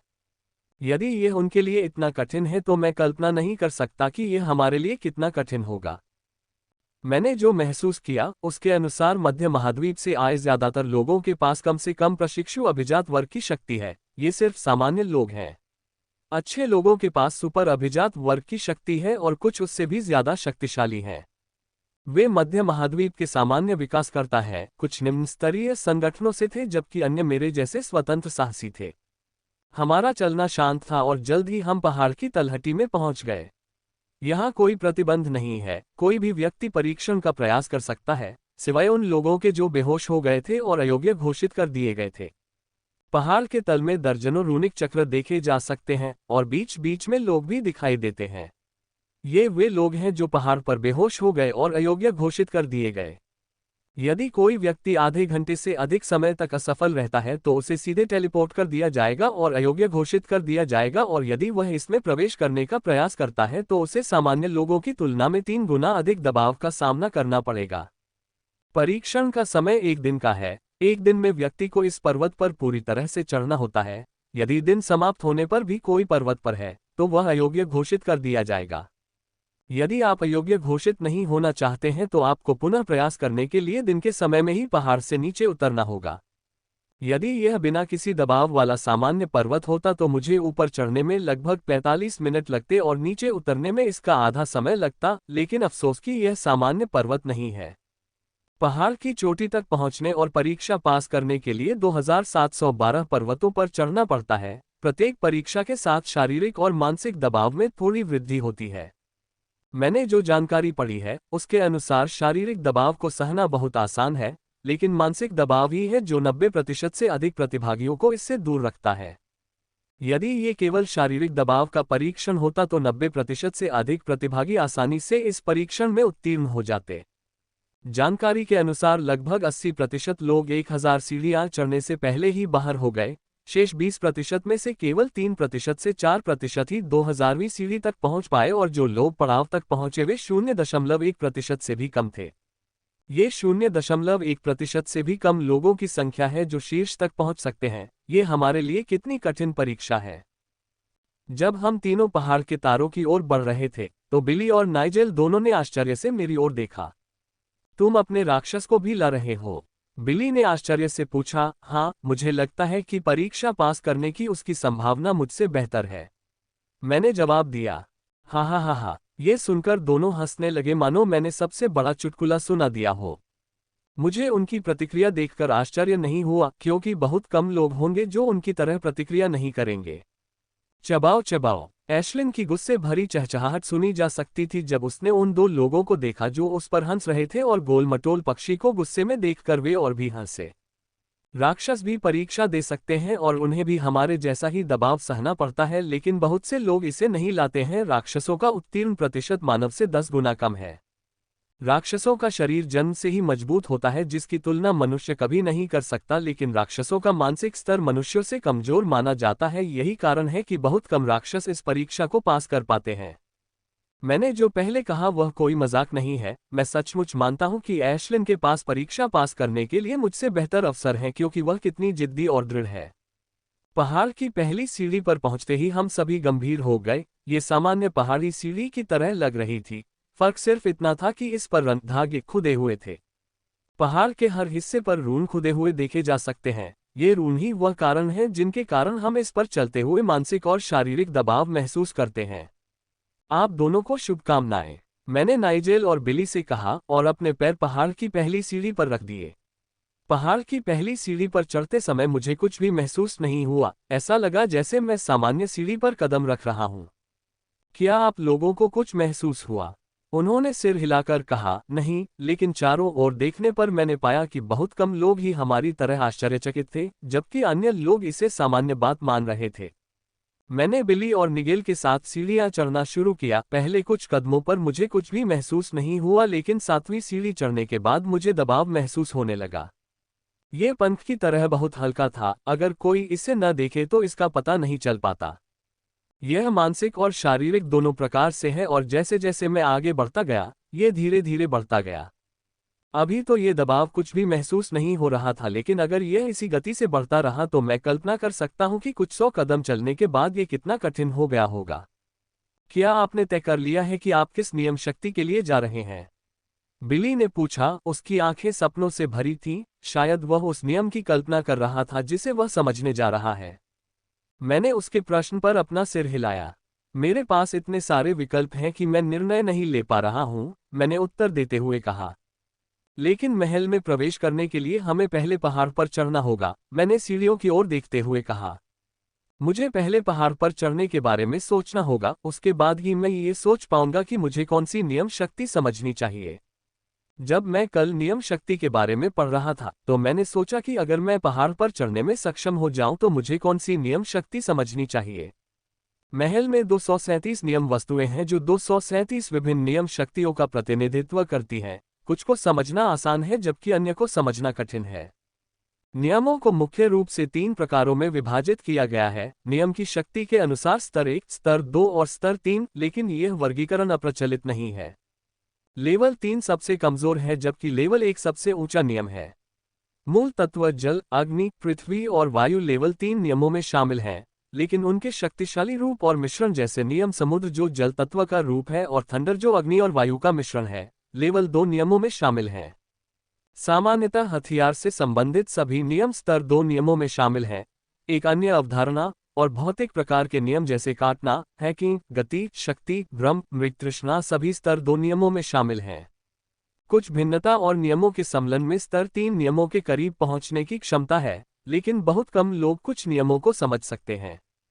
स्तर 3 के नियम, ये नियम अत्यंत शक्तिशाली हैं। आकाशीय पिंडों के नियम जैसे विश्व, सूर्य, चंद्रमा, सितारे आदि नियम जो समय और स्थान से निकले हैं जैसे मुरझाना और दूर संचालन, ऐसे नियम भी हैं जो जीवन और मृत्यु से निकले हैं। स्तर 3 के नियमों को समझना बहुत कठिन है और सर्वोच्च महाद्वीप में शायद ही कोई उन्हें समझने में सक्षम हो। पुस्तक में कहा गया है कि लेवल 3 के नियम अन्य 2 श्रेणियों की तुलना में पूरी तरह से अलग स्तर पर हैं। वे इतने शक्तिशाली हैं कि जो कोई भी उन्हें समझ लेता है, वह उसी स्तर के किसी भी व्यक्ति को पूरी तरह से कुचल सकता है, यहां तक कि उसके प्रतिद्वंद्वी ने भी लेवल 2 के नियमों को दसियों बार समझ लिया हो। उपरोक्त महल में लेवल 3 के नियमों की शक्ति रखने वाली कोई भी नियम वस्तु नहीं है। ये वस्तुएं सीमा से परे कीमती हैं। कोई भी संगठन आम लोगों के लिए इसे बर्बाद नहीं करेगा, चाहे वह कितना भी परोपकारी क्यों न हो। यहां तक कि सुप्रीम संगठनों के शीर्ष अभिजात वर्ग को भी यह समझने का मौका नहीं मिलेगा कि वे कितने मूल्यवान हैं। ऊपर के महल में 212 स्तर 3 नियम हैं और 25 स्तर 3 नियम हैं जिन्हें कोई भी समझ सकता है। नियम काफी रहस्यमयी चीज है। जब कोई व्यक्ति किसी वस्तु से नियम को समझता है तो केवल 80% संभावना होती है कि वह उसी नियम को समझ लेगा जो वस्तु उत्सर्जित कर रही है, जबकि अन्य 20% संभावना होती है कि वह उसी नियम को समझ लेगा लेकिन उसका स्वाद थोड़ा अलग होगा। इन स्वादों को अग्नि का गुण कहा जा सकता है, क्योंकि कुछ अग्नि उच्च तापमान पर जलती है जबकि अन्य कम तापमान पर। कुछ में चिपचिपाहट जैसे गुण होते हैं और कुछ में विस्फोटकता होती है। ऐसा होने की संभावना केवल 20% है, लेकिन ऐसा होता है। मैं नाइजेल और बिली के साथ पहाड़ पर चढ़ता रहा और हम 300वीं सीढ़ी तक पहुंच गए। पहाड़ से निकलने वाले दबाव ने मेरी चढ़ाई की गति को प्रभावित करना शुरू कर दिया था। फिर भी मैं अपने बगल वाले 2 लोगों की तुलना में ठीक हूं। माथे पर पसीने की बूंदें बनने लगी थीं, जबकि मैं अभी भी बिल्कुल ठीक हूं और मेरे शरीर पर पसीना नहीं है। जैसे जैसे हम ऊपर चढ़ते गए, मेरी शारीरिक श्रेष्ठता दिखने लगी। हालांकि वे मुझसे एक स्तर ऊपर थे, फिर भी यदि मैंने अपने टोटेम आर्टिफैक्ट का उपयोग नहीं किया होता तो वे मुझसे केवल थोड़े ही अधिक शक्तिशाली होते। यहाँ हर किसी पर पड़ने वाला दबाव उनकी अवस्था पर निर्भर करता है। अवस्था जितनी ऊंची होगी उन्हें उतना अधिक दबाव झेलना पड़ेगा, और क्योंकि समान ताकत होने के बावजूद वे मुझसे अधिक दबाव झेल रहे हैं। अगर मैं तर्कसंगत रूप से सोचूं तो उनके टावर के शीर्ष तक पहुंचने की संभावना वास्तव में बहुत कम है। उनकी शक्ति की तुलना वेस्टब्लड में संगठनों के मध्य स्तर के कुलीन सदस्यों से की जा सकती है, जो कि वेस्टब्लड में काफी अच्छा शक्ति स्तर है, लेकिन यहाँ यह औसत से नीचे है। औसत से नीचे ये यहाँ उनकी ताकत है। यहाँ तक कि मैं भी, जो प्रशिक्षु सुपर एलीट की शक्ति प्राप्त करने और टोटेम आर्टिफैक्ट प्राप्त करने के बाद काफी अहंकारी हो गया था, मध्य महाद्वीप के लोगों की क्षमताओं को देखने के बाद मेरी जगह पर आ गया था। यहाँ मेरी योग्यताएं औसत मानी जाएंगी। मेरा शरीर इतना मजबूत है कि वह मुझे 2000वें चरण तक ले जा सकता है, और उसके बाद मुझे अपने शरीर को और अधिक मजबूत बनाने के लिए कुछ करना होगा। लेकिन यह मुख्य समस्या नहीं है। मुख्य समस्या मानसिक दृढ़ता है। मुझे नहीं पता कि मुझमें इतनी मानसिक दृढ़ता है कि मैं 1000वीं सीढ़ी चढ़ सकूं, 2000वीं सीढ़ी और पूरे पहाड़ पर चढ़ने की तो बात ही छोड़िए। मेरी तुलना में यदि वे पार जाना चाहें तो वे बहुत अधिक कठिन परिस्थिति में हैं, क्योंकि वे मुझसे एक स्तर ऊपर हैं। मैंने उन्हें नीची नज़र से नहीं देखा और उन पर विश्वास किया, क्योंकि मैं जानता हूं कि हर आदमी चमत्कार करने में सक्षम है और वे भी ऐसा कर सकते हैं। बकवास, ये कठिन है, बिली ने अपने माथे पर पसीना पोंछते हुए कहा। हम आखिरकार 500वीं सीढ़ी पर पहुंच गए हैं और दबाव ने हम पर भारी असर डालना शुरू कर दिया है। मेरा शरीर पसीने से तर हो गया था। यह अच्छी बात थी कि मैंने अपना प्रशिक्षण सूट पहना था जो पसीने के प्रतिरोध को रोकता है। जैसे जैसे हम ऊपर चढ़ते हैं, भीड़ भी धीरे धीरे कम होने लगती है। फिर भी मेरे चारों ओर बहुत सारे लोग हैं। मैं 800वीं सीढ़ी से बहुत कम लोगों को देखूंगा, क्योंकि तब ज्यादातर लोग अपनी सीमा तक पहुंचने लगते हैं। इस समय मैं काफी दबाव महसूस कर रहा हूं। शारीरिक दबाव तो ज्यादा नहीं है, लेकिन दूसरी ओर मानसिक दबाव ने मुझे परेशान करना शुरू कर दिया है। यह मानसिक दबाव ऐसा महसूस होता था जैसे किसी ने पीठ पर पत्थर बांध दिया हो और ऊपर चढ़ते समय पत्थर का वजन भी बढ़ता जा रहा हो। जल्द ही हम 600वीं सीढ़ी चढ़ गए और फिर 700वीं सीढ़ी, और धीरे धीरे 800वीं सीढ़ी के करीब पहुंच गए। जैसे जैसे हम ऊपर चढ़ते गए, बिली और निगेल की गति थोड़ी धीमी हो गई और मैंने भी उनके साथ अपनी गति धीमी कर दी। हालांकि दबाव बहुत अधिक था, मुझे लगा कि मैं दबाव के बावजूद अपनी नियमित गति बनाए रख सकता हूं, लेकिन मैंने जानबूझकर अपनी गति धीमी कर दी ताकि मैं अपने दोस्तों के साथ चढ़ाई कर सकूं। हम 800वीं सीढ़ी पर पहुंच गए। बिली और नाइजेल की गति काफी धीमी हो गई थी। एक भी कदम चलने में उन्हें 10 से 20 सेकंड लगने लगे। जैसे जैसे हम ऊपर चढ़ते गए समय फिर बढ़ता गया। हम ही धीमी गति से चढ़ने वाले अकेले नहीं हैं, हमारे आसपास के लोग भी हमारी तरह धीमे हैं।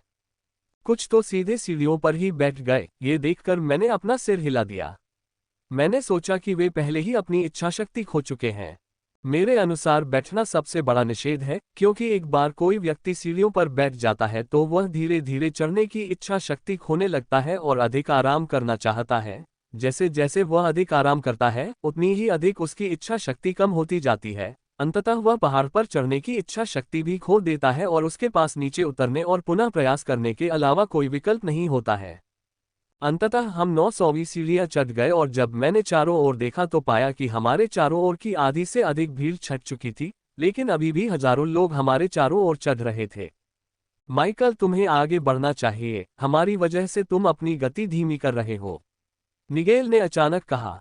यह सुनकर मैं थोड़ा चौंक गया। मुझे नहीं पता था कि नाइजेल इतना चौकस है कि उसे पता चल गया कि मैं अपनी गति धीमी कर रहा था। बिली भी ये सुनकर थोड़ा चौंका और आश्चर्य से मेरी ओर देखा, लेकिन मैं बस इतना ही कह रहा था कि निगेल ने मेरी बात बीच में ही रोक दी। आप हमारी चिंता मत कीजिए, हम उतने कमजोर नहीं हैं जितना आप सोच रहे हैं, उन्होंने कहा और मेरे कंधे पर थपथपाया। अब जाओ, अगली बार जब तुम हमसे मिलोगे तो हम तुम्हें अपनी शासन शक्ति दिखाएंगे और मुझे तुम्हारी शासन शक्ति भी देखने की उम्मीद है, उन्होंने कहा। मैं कुछ कहना चाहता था लेकिन मेरे मुंह से कोई शब्द नहीं निकला, इसलिए मैंने उन्हें गले लगाया और अपनी सबसे तेज गति से पहाड़ पर चढ़ना शुरू कर दिया। उसने सचमुच हमारे लिए अपनी गति धीमी कर दी। बिली ने आश्चर्य व्यक्त किया जब उसने देखा कि माइकल उनसे अधिक तेज गति से पहाड़ चढ़ रहा है। क्या तुमने ध्यान नहीं दिया, उसके पास प्रशिक्षु सुपर एलीट की शक्ति थी, अन्यथा वह उस मध्य स्तर के मास्टर राक्षस को हराने में हमारी मदद कैसे कर पाता और उस शीर्ष मास्टर स्तर के वाइन सांप से उसी गति से सफलतापूर्वक भाग पाता, निगेल ने अपने सिर से कहा। निगेल की बातें सुनकर बिली के चेहरे पर समझ उभर आए। चलो अपनी गति बढ़ाते हैं, आप उस नौसिखिए से हारना नहीं चाहेंगे जिसे आप टिप्स देते थे, है न? निगेल ने कहा जब उन दोनों ने अपनी गति को सीमा तक बढ़ा दिया और माइकल के पीछे चलना शुरू कर दिया जो हर मिनट उनसे दूर होता जा रहा था। 1000वां कदम, मैं अंततः 100वें कदम पर पहुंच गया था और यह मेरी सीमा नहीं है। मैं महसूस कर सकता हूं कि मैं और भी अधिक चल सकता हूं। मैं बहुत अधिक शारीरिक दबाव महसूस कर रहा हूं, लेकिन यह सहनीय है क्योंकि मेरा शरीर मजबूत है। लेकिन मुझे यह देखकर आश्चर्य हुआ कि मेरी मानसिक दृढ़ता काफी मजबूत है। मैंने सोचा था कि 1000वें कदम पर मुझे असहनीय मानसिक दबाव महसूस होगा, लेकिन आश्चर्य की बात है कि ऐसा नहीं हुआ। हालांकि दबाव काफी मजबूत है, फिर भी मैं इसे सहन कर रहा हूं। मुझे उन दो मोटे लोगों का शुक्रिया अदा करना होगा जो अंडरवर्ल्ड में हैं। जब उन्होंने मुझे जबरदस्ती राक्षस कोर खिलाया था और मैं मरने के बहुत करीब आ गया था, उस समय मैंने अपनी मानसिकता में बदलाव महसूस किया और यहाँ तक कि मृत्यु भी मुझे 1 सेकंड के लिए भी नहीं हिला सकी। उस पल ने मेरी मानसिकता में बहुत बड़ा बदलाव ला दिया था और शायद यही कारण है कि मैं 1000वें कदम पर अपनी सीमा पर नहीं हूँ। इस एहसास के साथ मैंने फिर से चढ़ना शुरू कर दिया और मेरी गति फिर से बढ़ गई और मैं तेजी से चढ़ने लगा। दूसरी ओर एशलिन चुपचाप मेरे कंधे पर बैठी थी और कभी कभी उन लोगों की ओर देख रही थी जो उसे आश्चर्य से देख रहे थे। मैं उसके कारण कोई अतिरिक्त दबाव महसूस नहीं कर रहा हूँ, सिवाय उसके हल्के वजन के। रून्स को इस तरह से डिजाइन किया गया है कि यदि राक्षस या मनुष्य पहाड़ के ऊपर उड़ भी रहे हों, तो वे वही दबाव महसूस करेंगे जो मैं चलते समय महसूस कर रहा हूँ। तो अब एशलिन भी मेरे जैसा ही दबाव महसूस कर रही है, लेकिन उसकी हालत बहुत बेहतर है क्योंकि मैंने उसके चमकदार चांदी के फर पर पसीने की एक बूंद भी नहीं देखी। मैं उसकी भावनाओं को महसूस करना चाहता था कि वह क्या महसूस कर रही है, लेकिन उसने अपने मन को मेरी अनुभूति से अलग कर लिया था। उसके स्थान के अलावा मुझे उससे कुछ भी महसूस नहीं हुआ। मैंने सोचा था कि राक्षसों के बीच अपने दिमाग को पूरी तरह से अलग करना काफी आम बात है, लेकिन मुझे ये जानकर काफी आश्चर्य हुआ कि यह सामान्य नहीं है। केवल लेफ्टिनेंट स्तर का राक्षस ही मुश्किल से ऐसा करने में सक्षम होता है, लेकिन एशलिन ने विशेषज्ञ स्तर पर ऐसा करना सीख लिया था। एक नज़र में वह सामान्य उत्परिवर्तित ग्रे स्पार्क स्पैरो है जिसके शरीर में कोई उच्च स्तरीय तनाव नहीं था, लेकिन जब मैं सोचता हूं कि वह अपने स्तर पर अन्य राक्षस की तुलना में कितनी बुद्धिमान है और वह अपने दिमाग को मुझसे कैसे अलग कर सकती है, तो मुझे लगा कि उसके अंदर कई रहस्य छिपे हैं।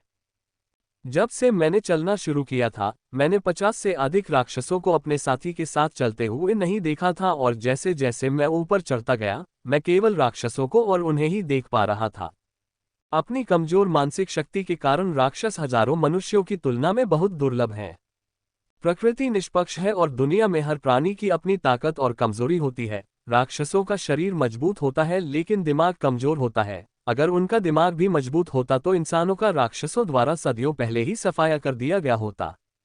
अपने मन को उन जादुई विचारों से बाहर निकालकर मैंने पहाड़ों पर चढ़ने पर ध्यान केंद्रित किया। 1100वां, 1200वां, 1300वां मैं बिना रुके चढ़ता रहा। कुछ मिनट पहले मैं नाइजेल और बिली की परछाई देख पा रहा था, लेकिन अब मैं उन्हें इतना पीछे छोड़ आया था कि मैं उनकी परछाई भी नहीं देख पा रहा था। मुझे उम्मीद है कि वे पहाड़ पर चढ़ने और नियम को समझने में सक्षम होंगे। वे अच्छे लोग हैं जिन्होंने मेरे शुरुआती दिनों में मेरी बहुत मदद की। मैं ये भी कह सकता हूँ कि उन्होंने मुझे जो कुछ सुझाव दिए थे, उनसे कई बार मेरी जान भी बच गई थी। मैं उनके लिए कुछ नहीं कर सकता, सिवाय उम्मीद के। यह उनके प्रयासों पर निर्भर है कि वे पहाड़ पर चढ़ पाते हैं या नहीं। 1400वें, 1500वें कदम पर पहुंचते ही मुझे दबाव महसूस होने लगा, जिससे मेरी गति काफी धीमी हो गई।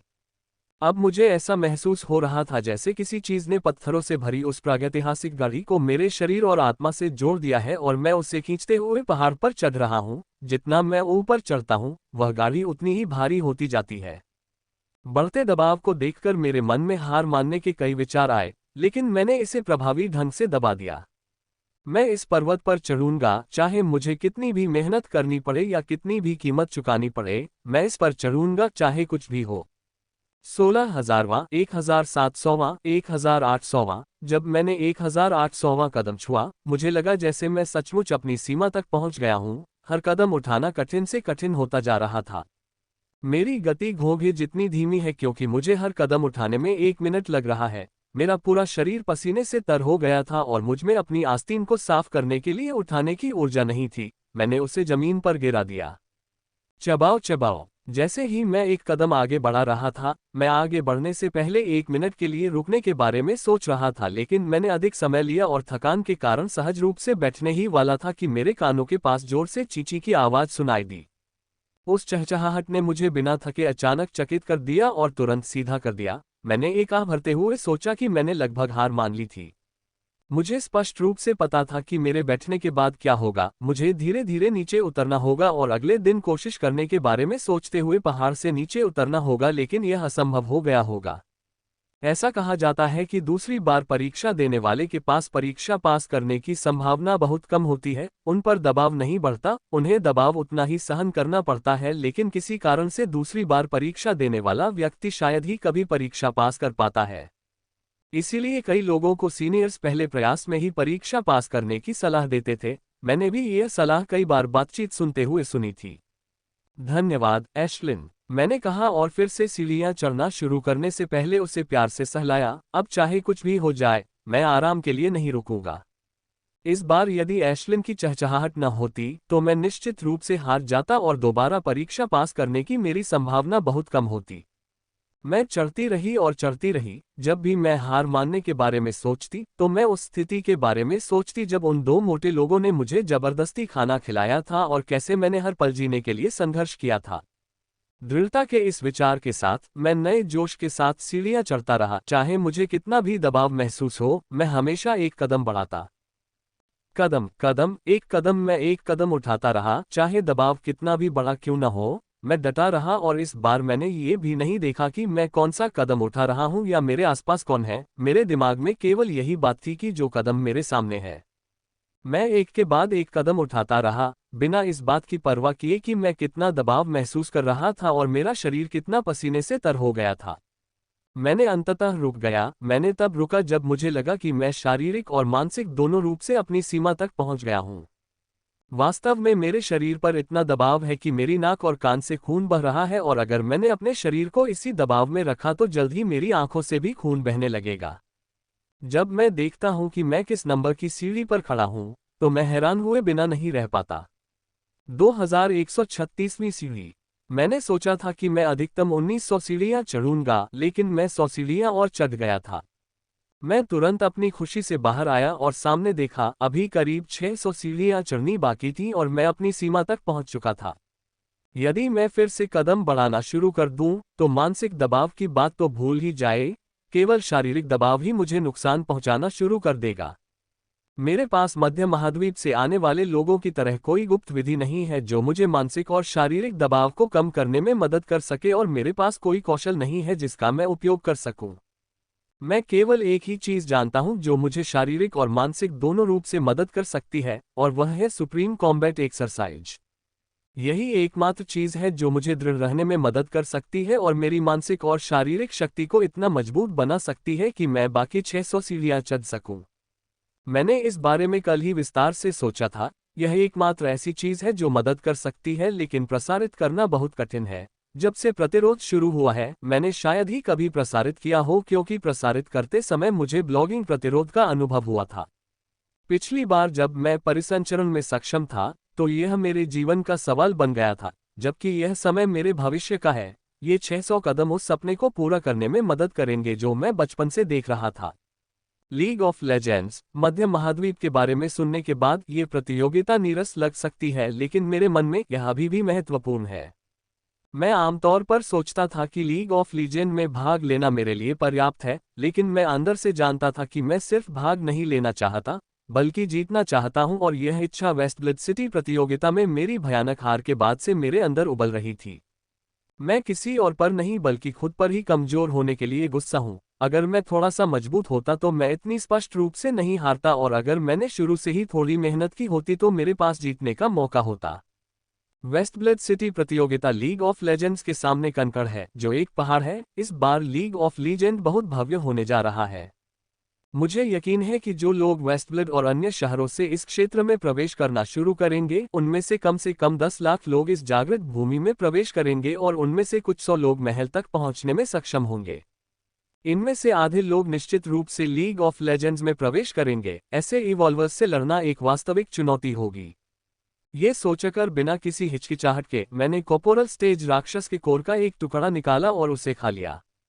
यह मेरे पेट तक पहुंच गया और उन्मत्त ऊर्जा जारी करना शुरू कर दिया। ये देखकर मैंने अपने दांत पीस लिए और सुप्रीम कॉम्बैट एक्सरसाइज करते हुए एक कदम आगे बढ़ाया। मैं पहले से ही 9वें परिसंचरण पर था, इसलिए मैं जल्दी से 9वें परिसंचरण तक पहुंचने में सक्षम था क्योंकि मुझे कोई प्रतिरोध महसूस नहीं हुआ, केवल दर्द जो सहनीय था। मैंने 10वें सर्कुलेशन से शुरुआत की और तब मुझे लगा कि मेरा सर्कुलेशन जाम हो रहा है, लेकिन इसके बावजूद मैंने सर्कुलेशन जारी रखा और धीरे धीरे एक के बाद एक कदम उठाने लगा। जैसे जैसे मैं ऊपर की ओर बढ़ता गया, मुझे अधिक से अधिक दबाव महसूस होने लगा, यहाँ तक कि मेरी आंखों से खून बहने लगा और ऐसा महसूस होने लगा कि अगर मैं पहले बेहोश नहीं हुआ तो मेरी हड्डियां भी टूटने लगेंगी। लेकिन मैंने इसकी परवाह नहीं की क्योंकि मेरी ज्यादातर आंखें रक्त संचार पर केंद्रित थीं, जो सर्वोच्च युद्ध अभ्यास था। अपने मन और शरीर पर महसूस हो रहे इस भारी दबाव का उपयोग करते हुए मैंने सर्वोच्च युद्ध अभ्यास का अभ्यास शुरू किया तथा इसके अभ्यास में आने वाले किसी भी प्रतिरोध को ध्वस्त कर दिया। 10वीं, 11वीं, 12वीं। मैं एक के बाद एक कदम उठाते हुए घूमता रहा कि मुझे लगा कि मेरे पैर की हड्डी टूटने लगी है, लेकिन मैंने परवाह नहीं की और चलता रहा। 18वें, 19वें, 20वें रक्त संचार में लगातार वृद्धि होती रही। मेरे नाक, आंख और कान से खून टपककर सीढ़ियों पर गिरने लगा, लेकिन मुझे इसकी परवाह नहीं थी। आमतौर पर मैं उसे तुरंत साफ कर देती क्योंकि मुझे ये घिनौना एहसास पसंद नहीं था, लेकिन अब मेरे पास घिनौना एहसास करने से ज्यादा चिंता करने के लिए और भी महत्वपूर्ण चीजें हैं। अंततः मैं 24वें संचलन पर पहुंच गया। मैंने जल्दबाजी नहीं की और दीवार से टकराया नहीं, बल्कि गति बनानी शुरू कर दी। मैं एक ही धमाके में दीवार को तोड़ देना चाहता था और 18वीं मुहर बनाना चाहता था। मैं गति बढ़ाता रहा जब तक कि मैं खुद पर नियंत्रण नहीं रख पाया और जब मुझे लगा कि मैं जल्द ही इस पर नियंत्रण खो दूंगा तो मैंने इसे दीवार की ओर मोड़ दिया। टकराना, जो दीवार मुझे 18वीं मुहर बनाने से रोक रही थी, वह टूट गई और मेरे मंदिर स्थान में मुहर का निर्माण शुरू हो गया। मैंने इसे शुरू होने से पहले ही मन प्रदान करना शुरू कर दिया था। मैंने तब भी आराम करना नहीं छोड़ा जब मुहर बन गई थी। मैं एक के बाद एक कदम उठाता रहा। जब मैं कदम बढ़ा रहा था तो अनजाने में मेरी नज़र किसी चीज पर पड़ गई और जब मैंने दोबारा देखा तो मुझे झटका लगा। वह यहाँ कैसे आया? मैंने खुद से सवाल किया कि मैंने देखा कि लड़का सीढ़ी पर बैठा हुआ है और जोर जोर से चिल्ला रहा है। वह केविन है, मेरा पुराना सहपाठी और बदमाश, और सबसे महत्वपूर्ण बात यह है कि वह 2218वीं सीढ़ी पर बैठा था। केविन, मैंने मन ही मन चिल्लाया, वह मेरे आगे सीढ़ियों पर बैठा है और अकेला नहीं है। उसके बगल में आर्चर लड़की है जिसने 1 साल पहले मेरे शहर में चुनौती में मुझे हराया था। वे दोनों सीढ़ियों पर बैठे हुए थके हुए दिख रहे हैं। उनके चेहरे देखकर मैं कह सकता हूं कि वे बुरी तरह थक गए हैं और संभवतः अपनी सीमा तक पहुंच गए हैं। हमारे बीच अभी भी 14 सीढ़ियों की दूरी है और वह बाईं ओर थोड़ा दूर बैठा है। यह महज एक संयोग था कि मैंने उसे देख लिया, इसलिए यदि मैं उस सीढ़ी के पास से भी गुजरूं जिस पर वह बैठा है, तो भी वह मुझे नहीं देख पाएगा। केविन को कम से कम प्रशिक्षु सुपर एलीट की शक्ति की आवश्यकता है। शारीरिक शक्ति की यही एकमात्र आवश्यकता है। मैं इसलिए हैरान हूं क्योंकि उनकी मानसिक शक्ति इतनी कम है, क्योंकि मैंने अपने रास्ते में कई लोगों को देखा है जो सुपर एलीट की आभा से भरे हुए थे, लेकिन मानसिक शक्ति की कमी के कारण सीढ़ियों पर गिर पड़े। मैंने भी पहले ही हार मान ली थी। इस कदम तक पहुंचने तक मानसिक दबाव को झेलना पड़ा। उसके जीवन में कई ऐसे अनुभव हुए होंगे जिससे उसकी मानसिक दृढ़ता इतनी मजबूत हो गई होगी। चढ़ाई करते समय मैंने बेरसिक ऊर्जा से परिवर्तित किए गए मन को उग्रतापूर्वक सील में डाल दिया। सील ने मन को चूसना बंद कर दिया और मेरे मंदिर स्थान में आकार लेना शुरू कर दिया। 18वीं मुहर पूरी तरह से बन गई और इससे कुछ ठंडी ऊर्जा निकलने लगी जिससे दबाव के कारण मुझे लगी छोटी छोटी चोटें ठीक होने लगी। फॉर्मेशन 18वीं सील ने मुझे दबाव से बहुत थोड़ी राहत दी थी। इसने मेरे घावों को ठीक कर दिया था और मुझे महसूस हुआ कि धातु का दबाव जो मैं महसूस कर रहा था वह कुछ कम हो गया था, लेकिन ये पर्याप्त नहीं था। मुझे कुछ और मुहरें या दूसरी एमेथिस्ट मुहर बनाने की आवश्यकता होगी जो मुझे शीर्ष पर पहुंचने तक दबाव सहन करने में मदद कर सके। 18वीं मुहर बनने के बाद मैंने 19वीं मुहर के लिए सर्कुलेशन शुरू किया। प्रतिरोध फिर से बढ़ गया था, लेकिन मैंने इसके बावजूद सर्कुलेशन जारी रखा। चाहे कितना भी मुश्किल हो जाए, मैं तब तक नहीं रुकूंगा जब तक मैं शीर्ष पर नहीं पहुंच जाता। जल्द ही मैं उस सीढ़ी पर पहुंच गया जिस पर केविन बैठा था। उसने मुझे नहीं देखा क्योंकि वह तीरंदाज लड़की के साथ आराम कर रहा था। केविन, मैं तुम्हें शिखर पर देखूंगी, आशा करती हूं कि तुम वहां तक पहुंचने में सफल होगे, मैंने व्यंग्यात्मक लहजे में कहा और एक और सीढ़ी चढ़ी। जबकि वह पूरी तरह से हतप्रभ और हैरान भाव से मेरी ओर देखता रहा। मैंने उसे पहले कभी इतना हैरान नहीं देखा था। हाँ हाँ हाँ हाँ, उसके चेहरे पर ऐसे भाव देखकर मैं जोर से हंस पड़ा। केवल मैं ही नहीं बल्कि ऐशलिन भी उसे घमंड से देख रही थी, शायद उसके उस 3 आंखों वाले शैतान बंदर को खोज रही थी।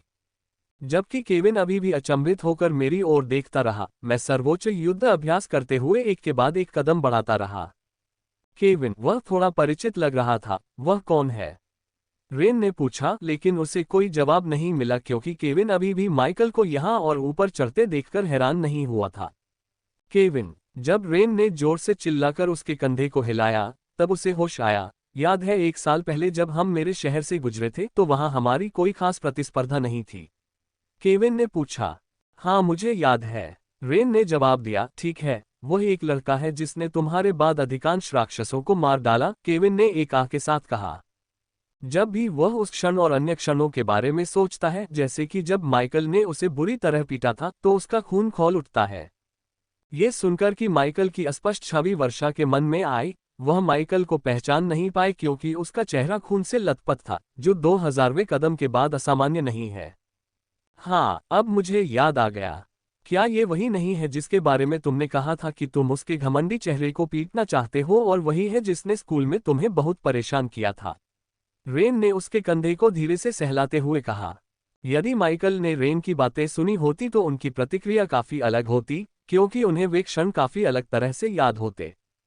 हमने कुछ समय पहले ही एलेन को देखा था। क्या आपने नहीं देखा कि जब वह हमें छोड़कर गई थी तो वह कितनी आत्मसंतुष्ट दिख रही थी? और अब यह माइकल अपनी व्यंग्यात्मक टिप्पणी से हमें छोड़कर चला गया है, केविन ने दांत पीसते हुए कहा। चलो चलें, मैं यह मानने से इनकार करता हूं कि मैं हीन हूं। मैं इस पर चढ़ूंगा या कोशिश करते हुए मर जाऊंगा, केविन ने कहा, और वह रेन का हाथ पकड़कर खड़ा हो गया और उसके साथ पहाड़ पर चढ़ना शुरू कर दिया। 20वां, 21वां, 22वां, 23वां, 24वां परिसंचरण। अंततः मैं सर्वोच्च युद्ध अभ्यास के 24वें परिसंचरण तक पहुंच गया था और मैंने 19वीं मुहर बनाने के लिए दीवार को तोड़ने के लिए गति का निर्माण शुरू कर दिया। मेरी चोटें जो 18वीं मुहर से ठीक हो गई थी, फिर से उभर आए हैं। इस बार मैं और भी अधिक घायल हूं। मेरे शरीर के कई हिस्सों से खून आ रहा था क्योंकि दबाव के कारण मेरी त्वचा फटने लगी थी। इतना ही नहीं, मेरी हड्डियों पर भी दरारें पड़ने लगी थीं। मुझे यहाँ तक महसूस हुआ कि मेरे शरीर पर एक छोटी सी दरार बन रही है। मुझे सील बनाते रहना होगा। यदि ये दबाव बहुत अधिक बढ़ गया तो मेरा शरीर दबाव के कारण टूट सकता है और मेरी मृत्यु हो सकती है। टकराना। दीवार टूट गई है और सील ने मेरा मैना चूसना शुरू कर दिया है क्योंकि मैंने उसे उतना ही मैना देना शुरू किया जितना उसे चाहिए। मैंने कॉर्पोरल स्टेज राक्षसों के कोर का एक और छोटा टुकड़ा भी खा लिया, इसलिए मैं उसे अधिक मैना प्रदान कर सकता था। 19वीं मुहर पूरी तरह से बन चुकी है और इसने उपचारात्मक ऊर्जा जारी करना शुरू कर दिया है, लेकिन इस बार मेरी चोटें इतनी गंभीर हैं कि यह इसे पूरी तरह से ठीक करने में सक्षम नहीं है। अपना सिर हिलाते हुए मैंने एक औषधि की बोतल निकाली और एक ही घूंट में सारी औषधि पी ली। मैं अपनी चोटों को ठीक करने के लिए हर मिनट औषधि पीता रहा हूं, अन्यथा मेरा शरीर चोटों के कारण कमजोर पड़ जाता और मैं सीढ़ियों पर गिर जाता। मैं 2438वें चरण पर हूं और अभी भी लगभग 300 चरण बाकी है और खतरा बहुत अधिक है। यदि औषधियां इस दबाव में मेरे शरीर को शीघ्रता से घायल करने में सक्षम नहीं हुई तो मैं बहुत अच्छी तरह से गिर सकता हूं, इसलिए मेरे लिए 20वीं मुहर बनाना अनिवार्य है जो बदले में सेकंड एमेथिस्ट मुहर बनाएगी। मुझे विश्वास है कि दूसरी एमेथिस्ट सील बनने के बाद मेरा शरीर शीर्ष पर पहुंचने तक शारीरिक दबाव को सहन करने में सक्षम हो जाएगा।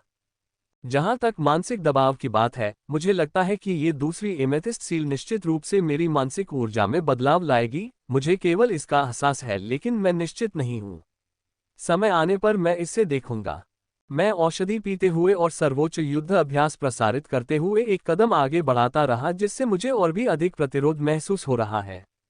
भीड़ बहुत कम हो गई। 1 घंटे पहले मैं अपने चारों ओर हजारों लोगों को चढ़ते हुए देखता था, लेकिन अब वहां 100 लोग भी नहीं हैं। हर कोई इतना दबाव नहीं झेल सकता, भले ही उनके संगठनों द्वारा उन्हें गुप्त तरीके उपलब्ध कराए गए हों। जैसे जैसे मेरा रक्त संचार बढ़ता है, दबाव भी बढ़ता है। अब तो हर सेकंड औषधि पीने से भी नई चोटों को बनने से नहीं रोका जा सकता, जबकि पहले वे ठीक हो जाती थीं। मैं रुकना चाहता था लेकिन मैं रुक नहीं सकता। मैं जानता हूं कि एक बार मैं रुक गया तो मैं दोबारा चढ़ने की इच्छाशक्ति खो दूंगा और मैं नहीं चाहता कि ऐसा हो। चाहे मुझे कोई भी कीमत चुकानी पड़े, मैं पहाड़ पर चढ़ूंगा। क्रैक क्रैक, मैं सचमुच अपनी हड्डियों को टूटते हुए सुन सकता हूं और अगर मैंने कुछ सेकंड में कुछ नहीं किया तो मेरी इच्छाशक्ति की हर हड्डी टूट जाएगी। मैं गिर जाऊंगा और जब खतरा मौत के करीब पहुंच जाएगा तो मैं पहाड़ की तलहटी में पहुंच जाऊंगा और अपना मौका पूरी तरह से खो दूंगा। बिना सोचे समझे मैंने अपने भंडार से डैफोडिल शहद की एक बोतल निकाली और उसकी एक बूंद अपनी जीभ पर गिरा ली। अगले ही पल मुझे लगा कि डैफोडिल का शहद मेरे अंदर प्रवेश कर रहा है और मेरी चोटों को ठीक कर रहा है। भले ही दबाव से मेरी हड्डियां टूट गई हों और मेरी त्वचा फट गई हो, ये तुरंत उन्हें ठीक कर देगा। मेरी गणना के अनुसार ये बूंद मुझे दूसरी बूंद पीने से पहले कुछ मिनट का आराम देगी। मुझे उम्मीद है कि मैं पहले 2 एमेथिस्ट सील बनाने में सक्षम हो जाऊंगा, अन्यथा ये सब व्यर्थ हो जाएगा। चबाओ चबाओ। एशलिन, जो मेरे कंधे पर बैठी थी, डैफोडिल शहद को देखकर चहक उठी, लेकिन मुझे ये देखकर बहुत आश्चर्य हुआ कि उसने पीने की मांग नहीं की। उसका अभी चहकना मेरे लिए एक प्रोत्साहन था। मैंने प्यार से उसके बालों को सहलाया जो पसीने से गीले थे, लेकिन बस इतना ही। वह राक्षसी शरीर है और दबाव के बावजूद भी वह काफी अच्छी तरह से टिकी हुई है, क्योंकि मैंने उस पर कोई स्पष्ट चोट नहीं देखी। मैं जितनी अधिक सीढ़ियां चढ़ता हूं, उतना ही अधिक दबाव महसूस करता हूं। मैं बेहोश होने के कगार पर हूं। मानसिक दबाव मुझ पर इतना अधिक है कि किसी भी क्षण यह मेरे दिमाग को झकझोर सकता है। यही एकमात्र कारण है कि मैं अपनी इच्छाशक्ति के कारण अब तक बेहोश नहीं हुआ हूं। मैं अपनी दृढ़ इच्छा शक्ति से स्वयं को जागृत रख रहा हूं। मेरे हाथ में कांच की छोटी बोतल स्पष्ट गति से खाली हो रही है। यदि इसे सामान्य समय की आवश्यकता होती तो मैं औषधि से बच जाता, लेकिन ये सामान्य समय नहीं है। जब भी मैं डैफोडिल शहद की बोतल पीता हूं, मेरा दिल जल उठता है, क्योंकि यह बहुत कीमती है और इसे प्राप्त करना बहुत मुश्किल है। इस शहद का हमारे देश में कोई बाजार नहीं है। जब भी ये बाजार में आता है, इसे संगठनों और कीमियागरों द्वारा तुरंत ले जाया जाता है। 24वें परिसंचरण पर मैं 24वें परिसंचरण पर पहुंचा जब बोतल में डैफोडिल शहद की सिर्फ एक बूंद बची थी, लेकिन मैं अंततः 24वें परिसंचरण तक पहुंच गया था। मैंने 24वें परिसंचरण पर पहुंचते ही गति बनाना शुरू कर दिया ताकि जल्दी से सील बना सकूं, क्योंकि मैं इस आखिरी बूंद को आपातकाल के लिए बचाकर रखना चाहता था। मैं गति बढ़ाता रहा। मैं बाढ़ग्रस्त नदी की तरह प्रचंड होना चाहता था, जो अपने रास्ते में आने वाली किसी भी बाधा को कुचल सकती है। टकराना। अंततः दीवार टूट गई और 20वीं मुहर बननी शुरू हो गई। मैंने अपनी उच्चतम गति से उसे मन प्रदान करना शुरू कर दिया। मैंने अपनी उच्चतम गति से मन को परिवर्तित करना शुरू कर दिया, क्योंकि यह केंद्रीय भंडारण तक पहुंचने से पहले मेरे द्वारा परिवर्तित किए गए सभी मन को चूसता रहा। 20वीं मुहर 1 मिनट में पूरी हो गई। यह मेरे लिए एक रिकॉर्ड है। मुझे मुहर बनाने में हमेशा 2 मिनट से अधिक समय लगता है। चूंकि इसने मेरे शरीर को ठीक करने के लिए अपनी शीतलन ऊर्जा स्थानांतरित की, लेकिन मेरा शरीर पहले से ही ठीक हो चुका है, क्योंकि मेरे शरीर में अभी भी ऊर्जा डैफोडिल शहद है। हर पल मेरा शरीर दबाव से घायल हो रहा था और अगले ही पल ये डैफोडिल मधुमक्खियों शहद की ऊर्जा से ठीक हो गया।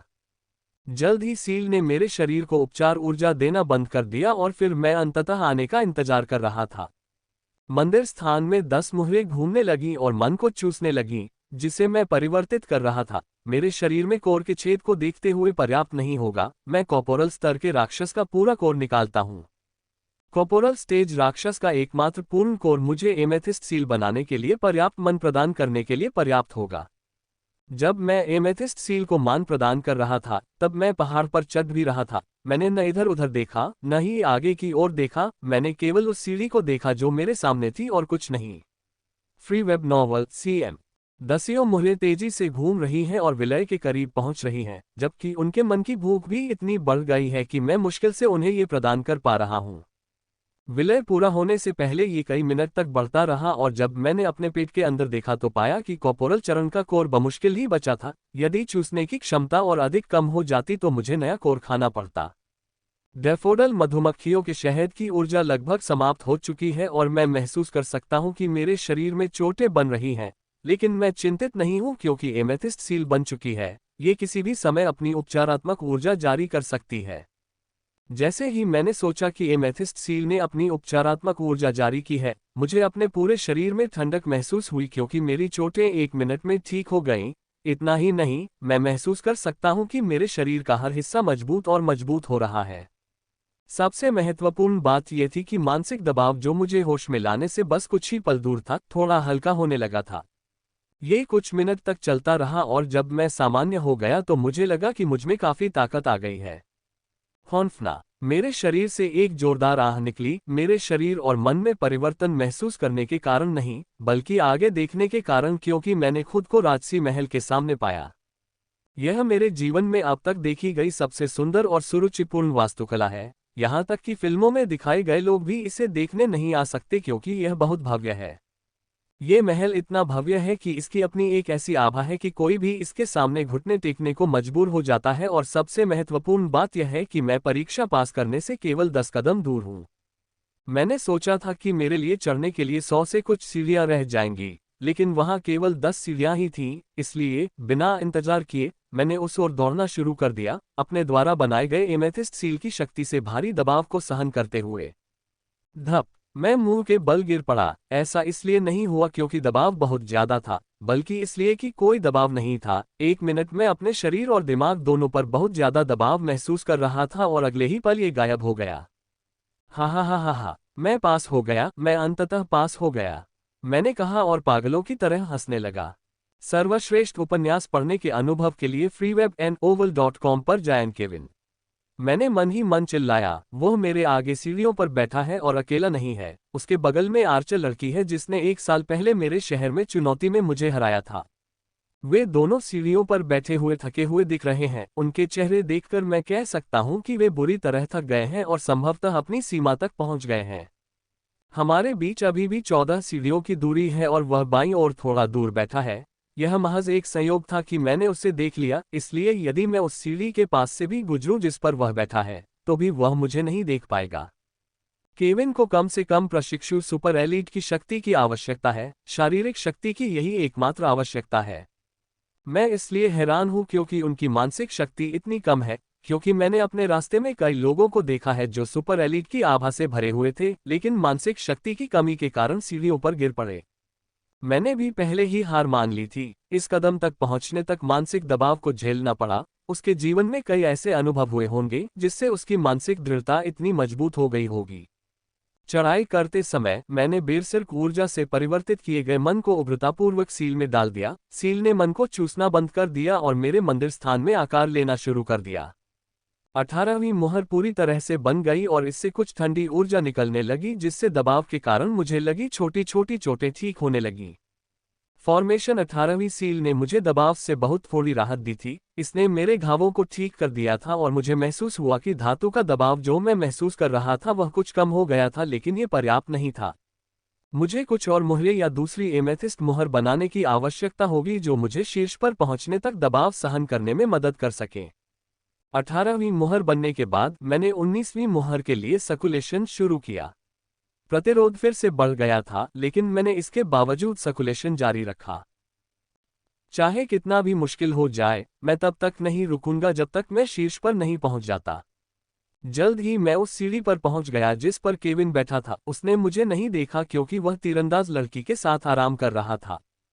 केविन, मैं तुम्हें शिखर पर देखूंगी, आशा करती हूं कि तुम वहां तक पहुंचने में सफल होगे, मैंने व्यंग्यात्मक लहजे में कहा और एक और सीढ़ी चढ़ी। जबकि वह पूरी तरह से हतप्रभ और हैरान भाव से मेरी ओर देखता रहा। मैंने उसे पहले कभी इतना हैरान नहीं देखा था। हाँ हाँ हाँ हाँ, उसके चेहरे पर ऐसे भाव देखकर मैं जोर से हंस पड़ा। केवल मैं ही नहीं बल्कि ऐशलिन भी उसे घमंड से देख रही थी, शायद उसके उस 3 आंखों वाले शैतान बंदर को खोज रही थी। जबकि केविन अभी भी अचंभित होकर मेरी ओर देखता रहा, मैं सर्वोच्च युद्ध अभ्यास करते हुए एक के बाद एक कदम बढ़ाता रहा। केविन, वह थोड़ा परिचित लग रहा था, वह कौन है? रेन ने पूछा, लेकिन उसे कोई जवाब नहीं मिला क्योंकि केविन अभी भी माइकल को यहाँ और ऊपर चढ़ते देखकर हैरान नहीं हुआ था। केविन, जब रेन ने जोर से चिल्लाकर उसके कंधे को हिलाया, तब उसे होश आया। याद है 1 साल पहले जब हम मेरे शहर से गुजरे थे तो वहां हमारी कोई खास प्रतिस्पर्धा नहीं थी? केविन ने पूछा।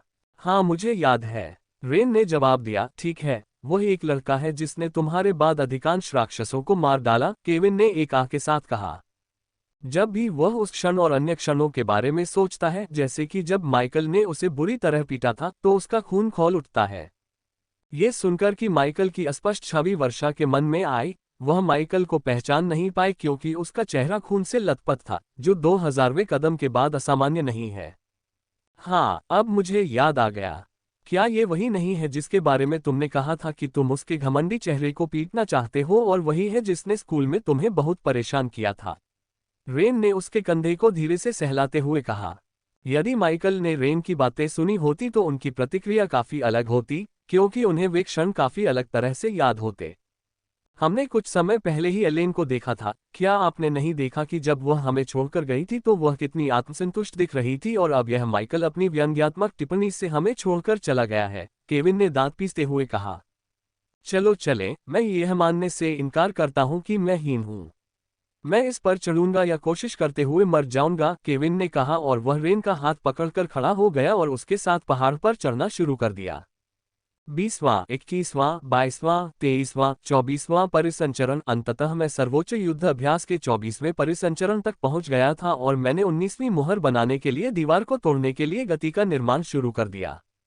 मेरी चोटें जो 18वीं मुहर से ठीक हो गई थीं, फिर से उभर आए हैं। इस बार मैं और भी अधिक घायल हूं। मेरे शरीर के कई हिस्सों से खून आ रहा था क्योंकि दबाव के कारण मेरी त्वचा फटने लगी थी। इतना ही नहीं, मेरी हड्डियों पर भी दरारें पड़ने लगी थीं। मुझे यहां तक महसूस हुआ कि मेरे शरीर पर एक छोटी सी दरार बन रही है। मुझे सील बनाते रहना होगा। यदि ये दबाव बहुत अधिक बढ़ गया तो मेरा शरीर दबाव के कारण टूट सकता है और मेरी मृत्यु हो सकती है। टकराना। दीवार टूट गई है और सील ने मेरा मैना चूसना शुरू कर दिया है क्योंकि मैंने उसे उतना ही मैना देना शुरू किया जितना उसे चाहिए। मैंने कॉर्पोरल स्टेज राक्षसों के कोर का एक और छोटा टुकड़ा भी खा लिया, इसलिए मैं उसे अधिक मैना प्रदान कर सकता था। 19वीं मुहर पूरी तरह से बन चुकी है और इसने उपचारात्मक ऊर्जा जारी करना शुरू कर दिया है, लेकिन इस बार मेरी चोटें इतनी गंभीर हैं कि यह इसे पूरी तरह से ठीक करने में सक्षम नहीं है। अपना सिर हिलाते हुए मैंने एक औषधि की बोतल निकाली और एक ही घूंट में उसे पी गया। मैं अपनी चोटों को ठीक करने के लिए हर मिनट औषधि पीता रहा हूं, अन्यथा मेरा शरीर चोटों के कारण कमजोर पड़ जाता और मैं सीढ़ियों पर गिर जाता। मैं 2438वें चरण पर हूं और अभी भी लगभग 300 चरण बाकी हैं और खतरा बहुत अधिक है। यदि औषधियां इस दबाव में मेरे शरीर को शीघ्रता से घायल करने में सक्षम नहीं हुई तो मैं बहुत अच्छी तरह से गिर सकता हूं, इसलिए मेरे लिए 20वीं मुहर बनाना अनिवार्य है, जो बदले में सेकंड एमेथिस्ट मुहर बनाएगी। मुझे विश्वास है कि दूसरी एमेथिस्ट सील बनने के बाद मेरा शरीर शीर्ष पर पहुंचने तक शारीरिक दबाव को सहन करने में सक्षम हो जाएगा। जहां तक मानसिक दबाव की बात है, मुझे लगता है कि ये दूसरी एमेथिस्ट सील निश्चित रूप से मेरी मानसिक ऊर्जा में बदलाव लाएगी। मुझे केवल इसका एहसास है, लेकिन मैं निश्चित नहीं हूं। समय आने पर मैं इसे देखूंगा। मैं औषधि पीते हुए और सर्वोच्च युद्ध अभ्यास प्रसारित करते हुए एक कदम आगे बढ़ाता रहा, जिससे मुझे और भी अधिक प्रतिरोध महसूस हो रहा है।